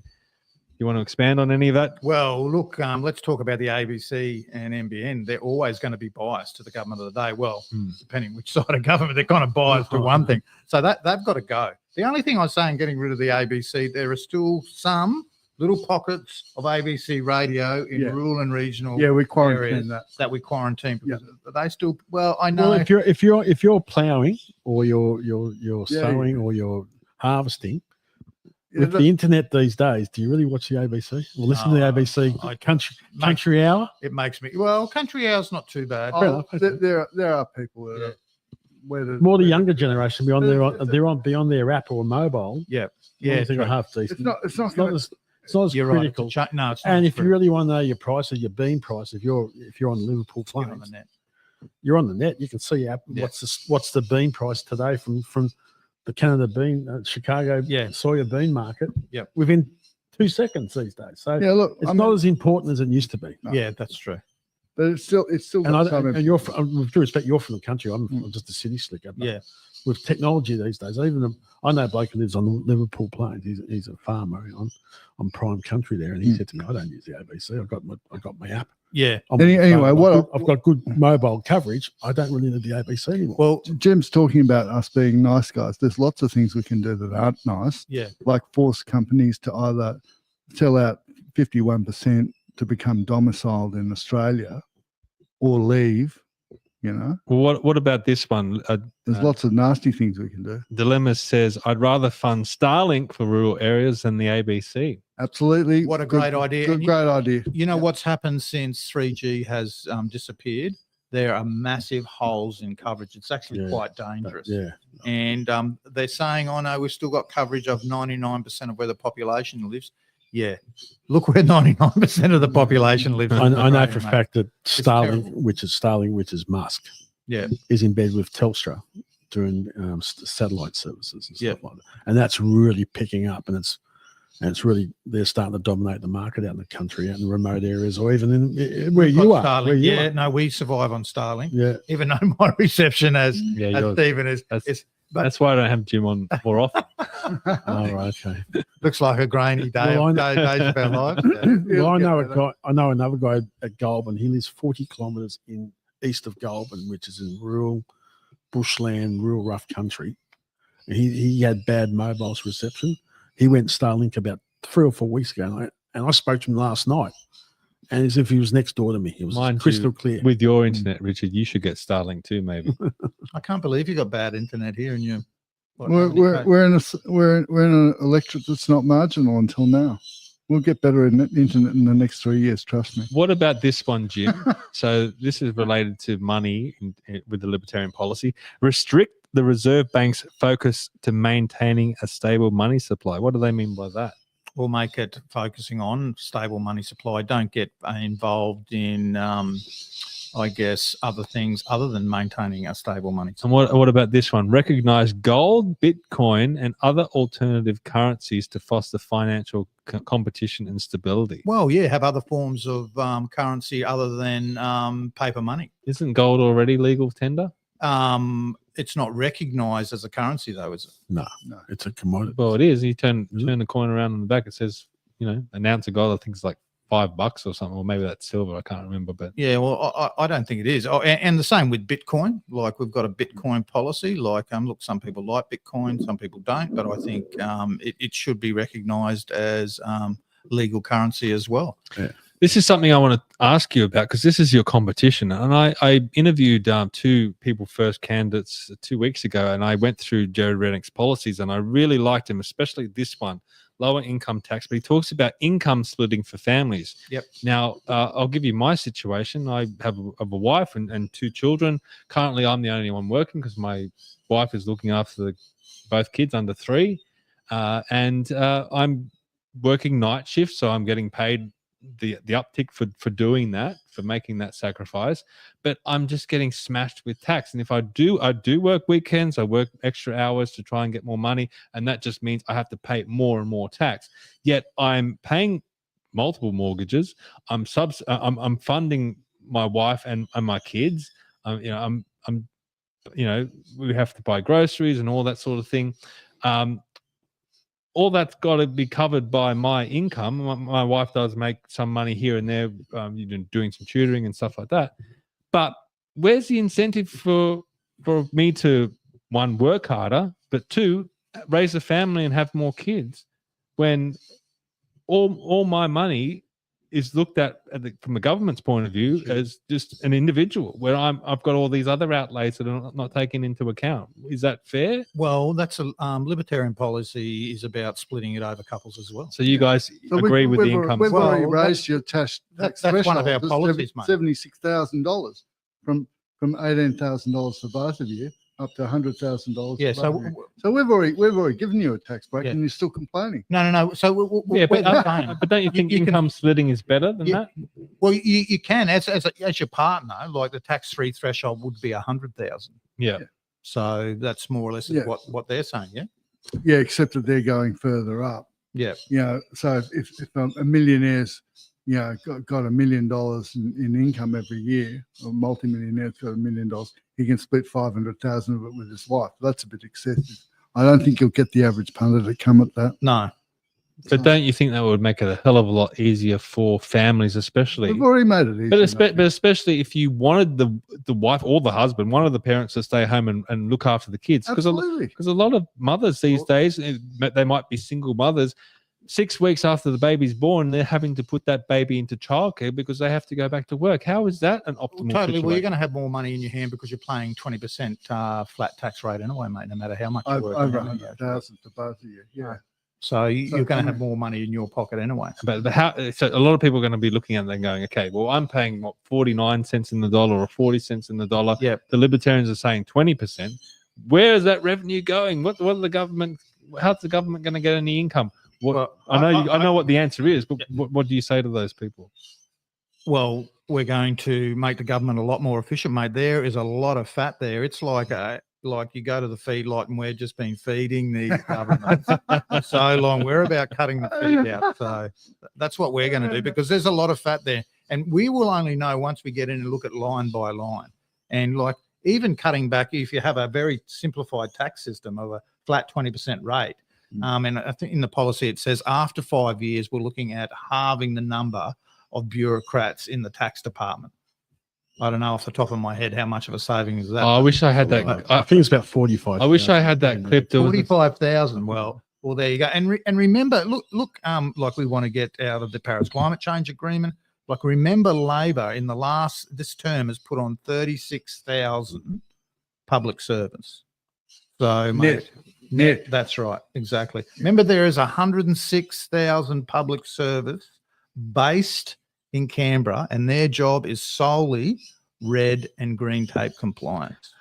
Dilemma says, question is, where is the gold? Well, that is right. That's what Trump's going to find out, isn't he? Where is our gold in England?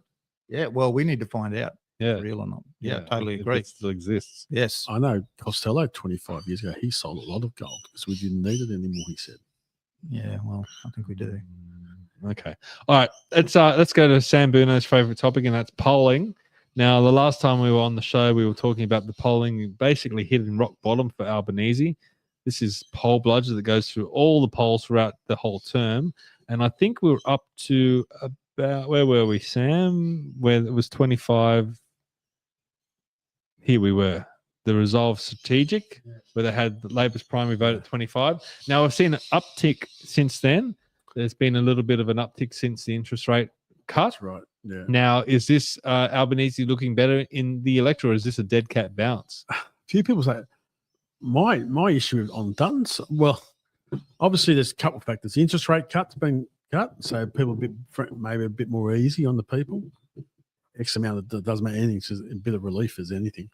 And I think the negative campaign on Dutton is starting to work. I think the Get Dutton strategy is starting to work a little bit. Well, he's easy to demonize, isn't he? Oh, he's very, yeah. But I'm surprised that, which surprises me. I don't understand if he knows he's easy to demonize, why doesn't he stand up more? Maybe, say, okay, well, you're going to attack me. I'll give you something to attack me about. Maybe he's saying let them play some of their aces. And when the election, I think with the budget reply this Thursday, that'll be his start of his. I think that's right. He'll change speed. He's got to. You know, he's got to change gears. Yeah, he's got to do something. He's not. Labor looks like they've got a free kick all the time. No, he's just replying back with a daily news conference, but it's not getting much traction. I think he looks a bit weak. It sounds like he's been a bit weak the last month or so. Yeah, Dutton. Yeah. Yeah, it's definitely come across that way. Yeah. Jim, do you get frustrated when you see these people in these positions and you're chipping away as best you can? And obviously, you're very impressive, but I'm sure you could do this job way better than who's in there. But do you get frustrated in watching these people run around, and just because they've got that Labor badge on or that Liberal badge on, they get all the attention? Definitely, yeah, and it is very hard to get attention. Like, look, they're big machines, aren't they, with a lot of money? That's right. And we find it very difficult. And that coming back to that unity, forming an alliance is the only way we're going to get over the line. Do you think that's going to work? Yeah, I think that's our only option, mate. I think they're making the mistake. All these freedom parties, minor parties, whatever you want to call them, they're just going, well, you're getting 6%, you're getting 3%, you're getting 2%, and they're adding all that up and thinking that that's what they're going to get. I don't think that's the case. I think a lot of their vote is people going to the booths, not knowing who to vote for. And they just go, well, yeah, One Nation, that sounds like a good name. Animal Justice, that sounds like a good name. Socialist Alliance. And you see that sometimes in the distribution of preferences, where you get, a one nation preferences. Their second preferences go to the Greens, for example. And I don't think the minor parties are taking that into account when they're adding up all these votes. I don't think it's the whole overall vote of all the minor parties is as high as what they think. And I think potentially if you do merge them all, you're not going to get that vote There you're are hoping for. there are people who are rusted on libertarians might merge with One Nation. Yeah, Or, I don't think I'm not talking about a merger at all. I'm talking about each party still having its own individual identity. But I think there needs to be some type of, I guess, and I talked about it with Joel today, that after this election, there needs to be some kind of navel gazing about how we can build a machine to, and it's because getting numbers, and you just look at One Nation, they've been, how long has One Nation been around for? 30 years. 30 years. How many senators have they got? One. At the moment, two. Two. How many? And Greens 38 elected over the years. Yeah, I think and Greens have got 12. So let's just learn from the Greens, and like we've got to have some unity. We still have individual parties, but like I don't mind what's happened with like putting what you've done in New South Wales. It'll be a good test having a ticket. Okay, let's talk about that ticket. So there's a ticket with the Libertarians, the Heart Party, and Rennick. Yep. Now I think the Heart Party get like 0.2% of the vote. Like, why do they exist? They're just in the way. Like Michael O'Neill's a fantastic guy, but why do you need the Heart Party? Why is it there? Okay, you can understand. Okay, One Nation Libertarians. It's a start. A start to what? A start to what? A start to a coalition. But Jim's just saying he doesn't want the coalition. He wants them to exist on separate terms. Yeah, but you still might put up, and having a primary like John Ruddock said that you would all agree, having debating over that time to actually put up someone in the. But then the party with the most members wins. Well, maybe it's, and you get a situation with the Liberal Party where we do have a bit of an advantage. But, that's true. So you get a situation where, say, for example, in the Liberal Party right now, where they're torn apart with all these different factions, and the moderate faction just walks over the Conservatives because you know where it's going to work, especially with the Libertarians, because we've got a ground game where. We're One Nation. Well, look, we're 33, 34. Maybe branches. in Queensland, yes. Yeah. And so we. But how many lower house candidates are you running? 3. And how many seats are there in Queensland? 31 or 30? I think there's less. No, I don't know off the top of my head. So 10% of the electorate. Remember, we're still in that build, and like in reality, it's about we want to build branches, mate. Yeah. Because you look at the major, like look at Greens, look at Labor, but then you look at the LNP. There's some branches that haven't met for 7 years in Queensland in the LNP. They don't want branches. It's top down. The power for us and going forward. They don't want members. Yeah, well, that's right. But we do, and people are looking for that. They're sick of candidates being dropped into areas. Who's this guy? Never seen him before. What's he doing? I'll just shut up. This is the way we're going to roll. Libertarians would never do that, mate. We would get crucified. People want grassroots to return to grassroots politics. And this is why going forward, we need to grow, and we are growing a grassroots base to give us a solid foundation.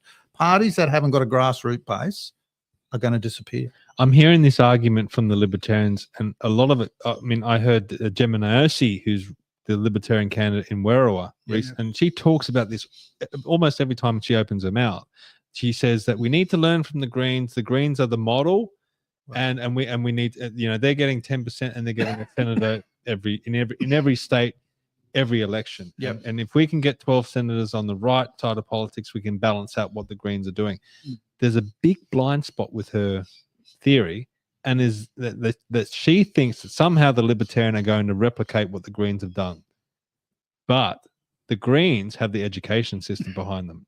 And they're getting all those votes from those young people. And a poll just came out today that said that particularly women, younger women, are gravitating to the Greens. The Libertarians don't have that. So how are you going to build up to where the Greens are if you don't have that I call it education system. It's really an indoctrination machine. The Greens have this indoctrination machine behind them. You guys don't have that, and you can't replicate it. We can't, but still, mate. Look, we are growing branches. You can't deny that. Yeah, well, that you can't deny that. Yeah. And especially like this is just a start. Like we've got 8 branches. We've got 1 virtual branch. We had another Bundaberg regional branch start up because they are coming to us because they see we're down in the trenches. I'm down in the trenches, pulling down fences, abutting solar factories. Running against, standing up and fighting against this ridiculous fire ant project that's locking people up from getting their, not wanting chemicals spread on their farm.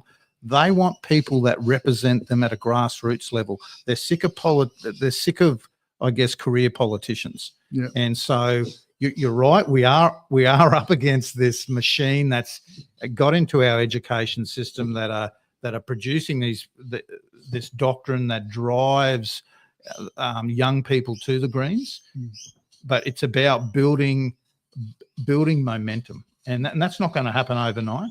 I just think we need to really have a good hard look of how we're going to go forward. What machine are we going to build in the future? So these freedom parties, which I agree, they're splintered, they're fractured, they're not working together. I think it's a great idea what New South Wales have done to test it.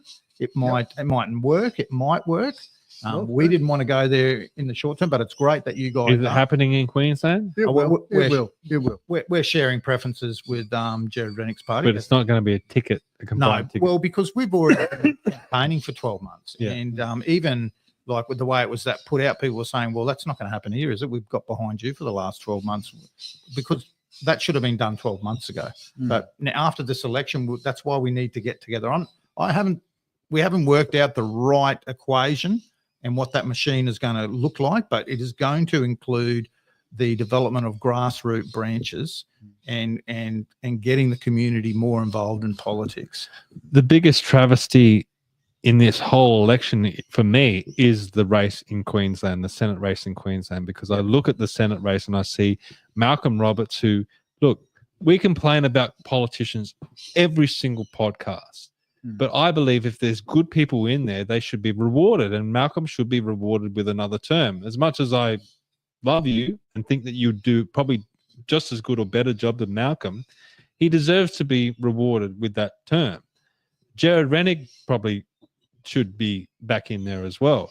And if you were in there, you should you should be in there. The fact that the three of you have to compete against each other for potentially one spot, and that could potentially go to this legalized cannabis woman, it's a complete disaster, in my opinion. What do you say to people? Obviously, I know that you want to see Rennick and Malcolm in there, but at the end of the day, you've got to compete with them. Mate, they're my competition. They're not my enemy. Yeah. And you look, what's Malcolm Roberts been in 9 years? 8-9 years. Yeah, in 2016 he got in, and then he had to step down, and then he recontested 2019. Rennick's been in 6 years. Yeah. They've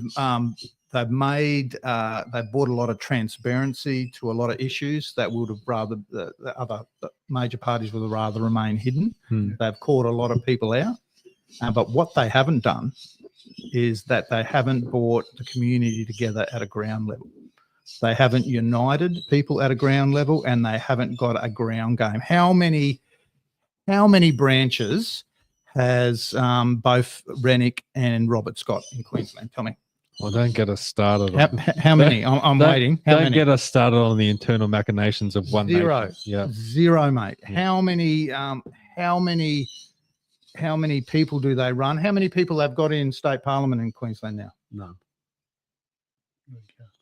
But explain to the audience that are sitting there and they're struggling to pay their bills, they're struggling to pay their rent, they're worried about all these censorship bills that have come in, and all this authoritarianism that are coming in. Yep. They're not worried about how many parties the branch has, but explain to them why that's so important. Because by having more branches, community branches, you're going to have more of a say who gets put up. Okay. To represent you, rather than being parachuted in someone that's not connected with your reality. Because let's face it, when you're in Canberra, and this is what happened to a lot of people in Canberra, you're busy. You get, look how many bills that get thrust on the Senate lately. They're just force feeding it. But they haven't got the community out there, your branches, to help feed back and help them manage that load and give them good policy information. And that is where community branches are key, mate. That they will help fill that gap in capability. That there's a connection there between the that's right. There's no feedback loops, mate. When you haven't got branches, what feedback loops have you got? Well, Jared Rennick is talking about starting branches. And they're hard to start. They're hard to get people interested in politics. And you know what? Because we go out and we pull down solar fences, which I love doing. You got on a current affair with that. Yep. And look, we go out and we go into meetings with renewable developers that are steamrolling over people's property rights. We go and do submissions. We go and talk at nuclear inquiries. We get in the face. We fight back against the overreach of government. That's what people are looking for, a ground game that politicians, sure, you can vote across bench senator. That's what I would be. But I would do more outside of the parliament than I would inside in building unity so we can start to build numbers to get a ground game that's going to help getting the right people elected. Why do you think? I think it's pretty clear why Jared Rennick hasn't done that, because he's been in the Liberal Party machine. But why has Malcolm not done that? That's a $64,000 question. Why they haven't got branches, mate. And that's why they've only got 2 senators. Well, we've talked about that on this show, not specifically Malcolm, but the party itself. Yeah.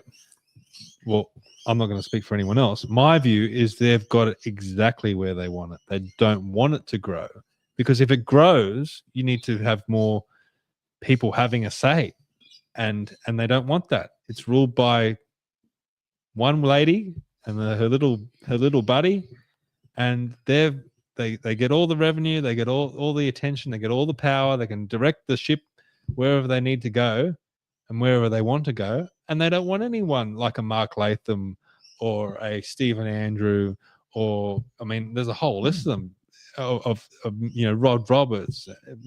If I disappeared out of the Libertarians, Libertarians would still go on. If Jared Rennick disappeared out of People's First, what would happen? It would fall over. So it's centered around a personality. Libertarians aren't centered around a personality, mate. It's the movement. And again, I keep rabbiting on about it's the community branches that are going to build it, and it's the flexibility. They have their own constitution, and they are front and center in policy development. What did One Nation use to define their policy? Their policies. Pauline's preferences. Yeah. Yeah. It's got to be, we've got to flip it. And that's what Libertarians, and like, good on Jared Rennick. If he wins and gets in and forms branches, that's great. And that's the way it should be. Grassroots community politics is where it's got to come from. And you're right, it's going to take time. We're up against the Greens that have infiltrated the education curriculum. It's building more Greens to feed into their machine, but we have got to start building a machine to come up against that. If Jared Rennick does better than the Libertarians and does better than you, will you get out of his way the next election? Will you join him potentially? Well, I'll probably go and sook for a couple of weeks. That's one thing I will do. Can't help that. So grumpy for a while. But yeah, look, no, the Libertarians will still grow, and I think that's where we have that kind of. I think there needs to be after this some kind of a freedom summit where we start to nut out. We're 3 years away to the next federal election. But it's never going to happen because, I mean, again, people on the right are individuals. They want to run their own ship, and that's where we have got to change that. Because my question is, I've heard you go for that Libertarians, and we're talking about New South Wales and the full theory. Yeah. What is the New South Wales Libertarians? What's been their sacrifice in all this? I can't speak for the New South Wales Libertarians. I definitely won't, because I get into trouble every time. They've conceded nothing. Everyone else has conceded something. They've conceded nothing. But who have they done deals with? The Hart Party, they're going to get 0.2%. Probably get and Rennick, who didn't really have any. Right.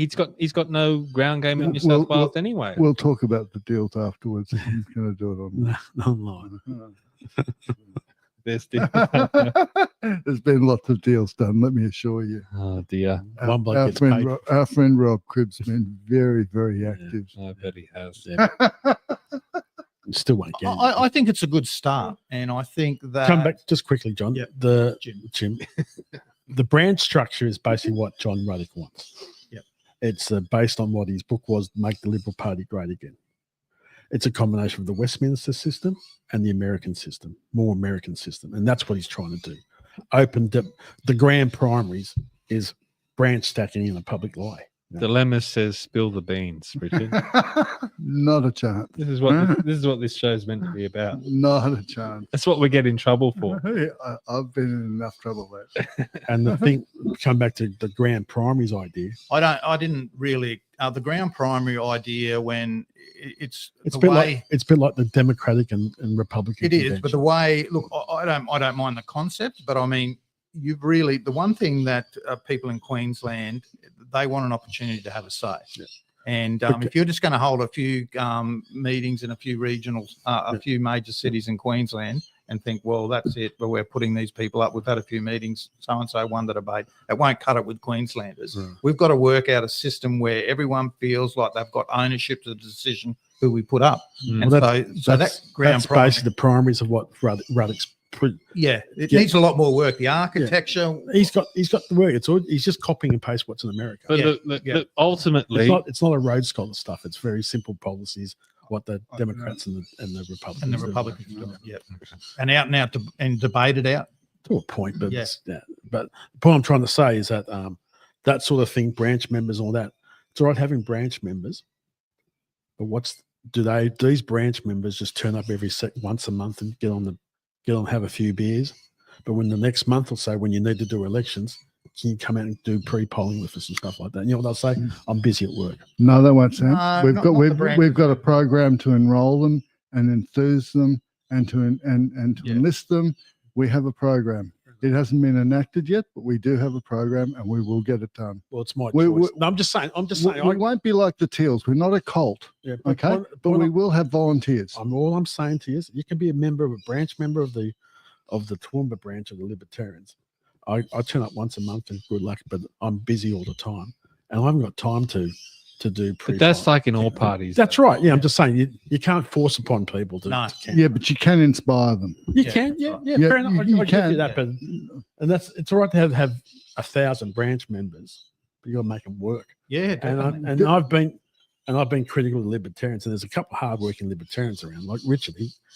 He'll help us and stuff. And look, like it's a lot of them just sit there and have a smoke and then drink piss all day. And look, that's people, true, but that's because they haven't been enrolled, they haven't been enlisted, they haven't been enthused. But it's like all these things are possible. Yeah, and we're going to have a program to do that. Well, you've got to have activities where they can get involved in too, mate.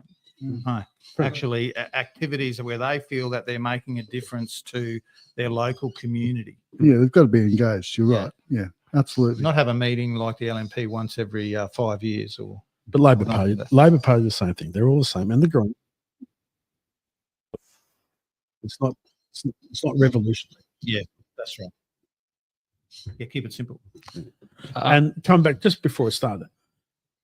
The theories of what John's doing, I understand it. It's more of a long game. Yeah, it's based on the hard politics of it. Palmer won't be around for a while because he's going. If that restriction of spending at the next election, he can't spend the money. Yeah. Okay. So he might fade into the background. He's the billboard king. Yeah. How many billboards? Like the point I'm trying to say on the political side of it, and what John Ruddock's trying to do, and he's hoping in the next maybe 3 to 6 years at One Nation, Pauline retires and it creates a void, and he thinks he can exploit that. So that's what he's trying to do. Yeah, that's more of a long. If that's a longer thing, I don't. Longer term game. Longer term. Speaking of volunteers and everything, it is at the moment. Shut up. No. Shut up. He's been going for the last 15 minutes. Yeah, but I'm just going to let everyone know how they can volunteer for Jim, and head to the Libertarian Queensland website, libertariansqld.org.au. Donate, join, volunteer. It is incredibly. You don't understand how incredibly important and valuable it is for people to put their hand up, and to, even if it's an hour here and there, whatever it has to be, it's so incredibly important to volunteer for a candidate that you like. They can't all be like the teals that get paid to be on those polling booths. So if you can give up any time, whether you're in Queensland or anywhere around the country, whether you want to volunteer for the Libertarians or some other party, get involved. We can't just sit on our couches complaining about politics anymore. You need to get out there and get active. And if you are in Queensland, please get behind Jim. He's a good mate of mine, and I know that it would be incredibly valuable if you can sign up. So please head to that website. That's all I wanted to say, Sam. Is that okay? I think it's way more valuable than anything that you're about. Your presence will make a difference. It's a huge difference. Like we had a volunteer come up the other day with me out of Western Sydney. It just felt like there was two of us, there was three of us. It felt like much more I could teach, or instead of 5 people coming, you're trying to get to 5 people. Yeah. 2 or 3, at least you can concentrate on 1 or 2, and you can concentrate so we get everyone. Now, like that. Now is the message to vote 1 Jim Willmott and then preference Malcolm and Jared? Yeah, vote 1 Jim Willmott, and then we've got a preference deal with Jared Rennick's party. Okay. Number 2, but definitely vote 1 Jim Willmott, and put the Greens last. Put the Greens last. Way last. Well, in the Senate, you don't have to. You don't even have to put them last. Yeah, that's right. So put 6 numbers in there. That's all you got to do. Okay, Jim. We're almost at the 2-hour mark. That went very quickly, and that was this is one of. I like this one. I like having Jim here in person. We're just getting started. What? Oh, Yeah, we were just warming up. Stop it. All right, you've already played. You gotta work. I know. You've already played Build Your Own Fantasy Government before, I'm pretty sure. Yep. No, but anyone hit me with it. You haven't? No. All right, well, let's do that instead.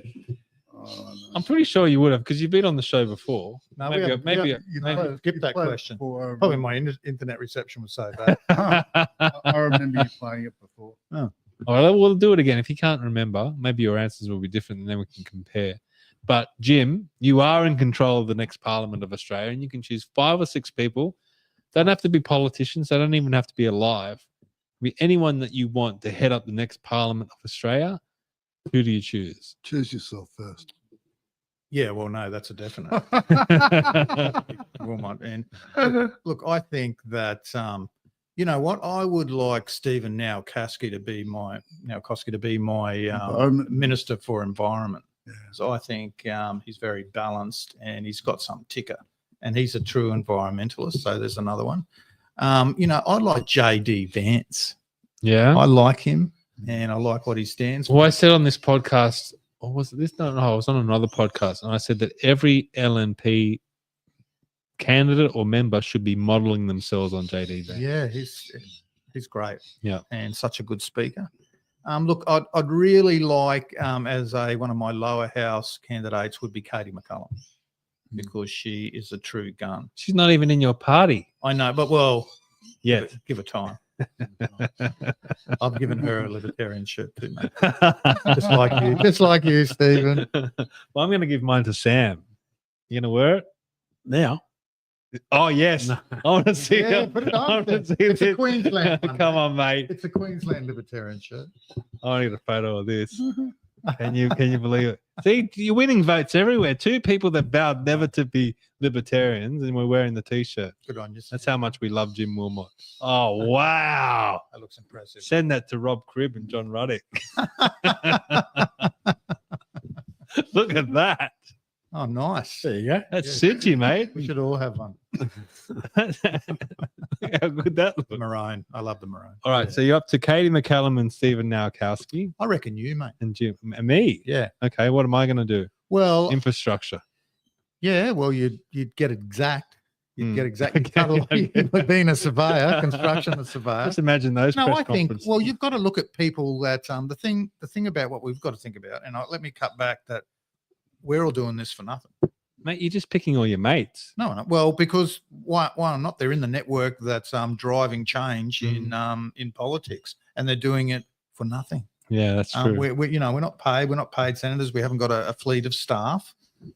We are doing this for nothing, and that's why I choose you, mate, because I think you could be a libertarian. Oh no!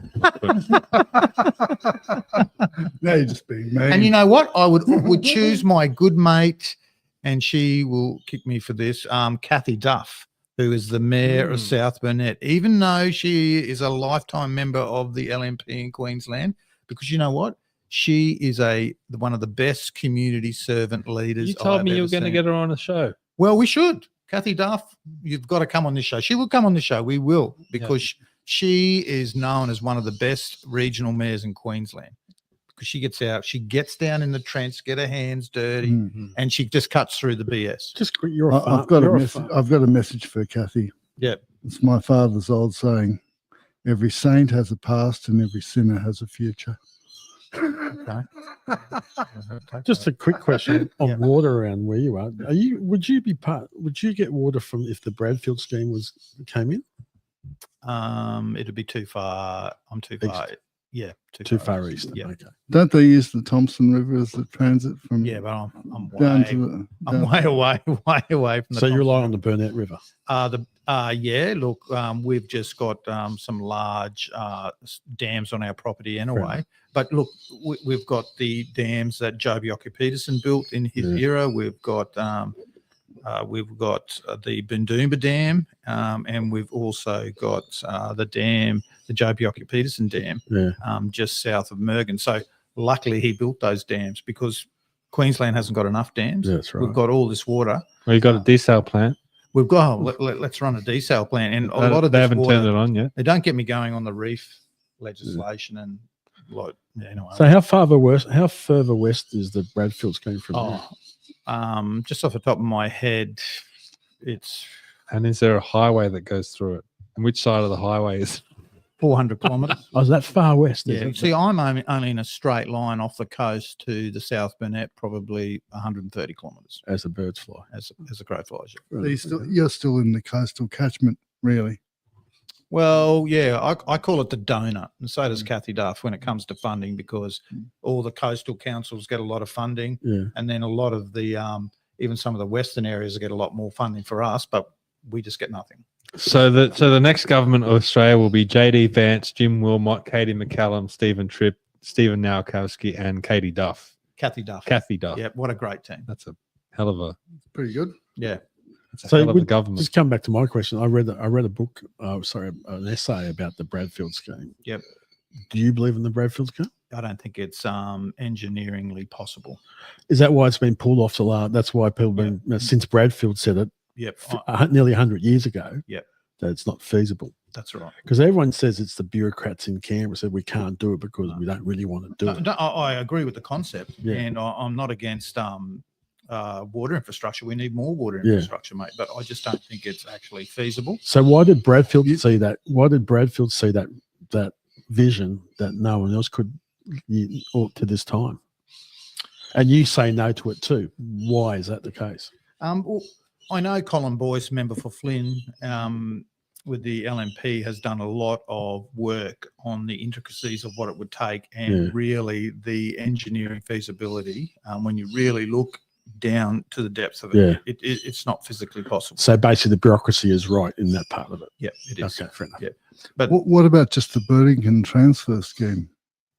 Yeah, well, definitely. Look, we've got dams around us that, and there's heaps of them where the government has bought all the land ready to raise the dam wall. A Bundoomba Dam is an existing dam. Especially we are like the country around like Liverpool Plains. The only thing we need is water. Yep. We have got a country like around Gatton, like the Lockyer Valley. Black soil, mate. unbelievable soil. Can you believe that it's been a while since we've had a big drought here in this country, and we've had COVID in the middle, and the wastage of money that went into COVID, and we've got nothing to show for it where we could have been drought proofing the country. Well, look at Paradise Dam. It was only around for 10 years, and now they've got to rebuild it. They can't even give a date when that rebuild of that Paradise Dam is going to be achieved. Palaszczuk just shoved it back to no future date. Yeah, how ridiculous. 10 years and it's got to be rebuilt again. And remember, you're building a dam wall below an existing dam wall. Look at the Snowy Mountains. It's still going 60 years later. Yep. All the old Italians and Greeks who went down there after the war. My father was part for a while. Yeah, the concrete slabs are still good to this day. That's right. We're in a situation where we build more bureaucracy, but we don't know how to build dams. That's right. And we just make it so hard to do anything with That's bureaucracy. We're kind of like stuck in cement. Oh, it'd be great, but we've got some frog in the way. Let's do a strategic plan. Oh, we've done that now. Let's move on to the next. That's right. Yeah. Well, thank you, Jim. It's been a pleasure to have you in person, and hopefully we can fun. hopefully we can set these up more in the future. Let's bring Kathy Duff on. Yes. Yep. Yes. Yep. She loves wearing pink, so yeah, she's the pink lady. Pink lady. That's right. Yeah. So she's good. Yeah. She's a real champ. It's been great to have you. Oh, thank you. Thanks for the wine too. Coming all the way down to Sydney. Yeah, it's great. I love it. Awesome. Now, if you want to, as we said, please volunteer for Jim if you can. Head to the website again. I'll give it to you, libertarianqld.org.au, and maybe you can donate so they can fix the website up because it looks pretty terrible. Oh, you can help us out. I'll help you out. I'll do your website for you. But okay, so head to that website and volunteer and donate because it is so incredibly important, and there's still time. The election hasn't been called yet, so Jim's been working hard. He's been campaigning for well over a year now. I think you'll call. Yeah. I think you'll call on Sunday. Okay, well, we'll see about that. Is that for May 3? Is it May 3? I thought it was April. I thought it'd be May 10. It'll be another week. He'll do May 17th, I think. No, I think the inside says either 3rd or the 10th. Okay, and then Sam's going to fly up to Queensland just to volunteer for Jim, and also for all of you, please head to commandingthenarrative.com, hit the sign up button in the top right hand corner, and hopefully we can have way more candidates, as many as we possibly can in the lead up to the election. Once I'm finished, and and if you know of any candidates that you would like to see on Commanding the Narrative, email me at commandingthenarrative@outlook.com, or get the candidate to get in touch with me and we'll think about having them on. But Sam, you want to finish? Just quickly, anyone who's in Western Sydney that wants a campaign for Matthew Kamansooli, the independent candidate for McMahon at the next election, go to his website and get in contact with us. We need some people ASAP. Yes, and speaking of Matthew Kamansooli, here is his website. So it is matthewkamansooli.com. Let's Restore Australia. And as you would have seen in the cold open in the beginning, there was a unbelievable, fantastic video of Matthew going through the local Woolworths and trying to get a meal that's affordable. And no politician sitting there in Canberra would be doing stuff like that. So please support Matthew. He's a good guy. He definitely needs volunteers and people to support. So sign up. If you're in Western Sydney, sign up at matthewkamansooli.com. As I said before, it all goes back to getting off your couch and stop complaining about the situation that we're in. Get out and get active and do something. So it is so incredibly important. But for now, please share this out. It's also important that people know about Jim and what we're doing here, and we'll see you all next time. Thank you very much.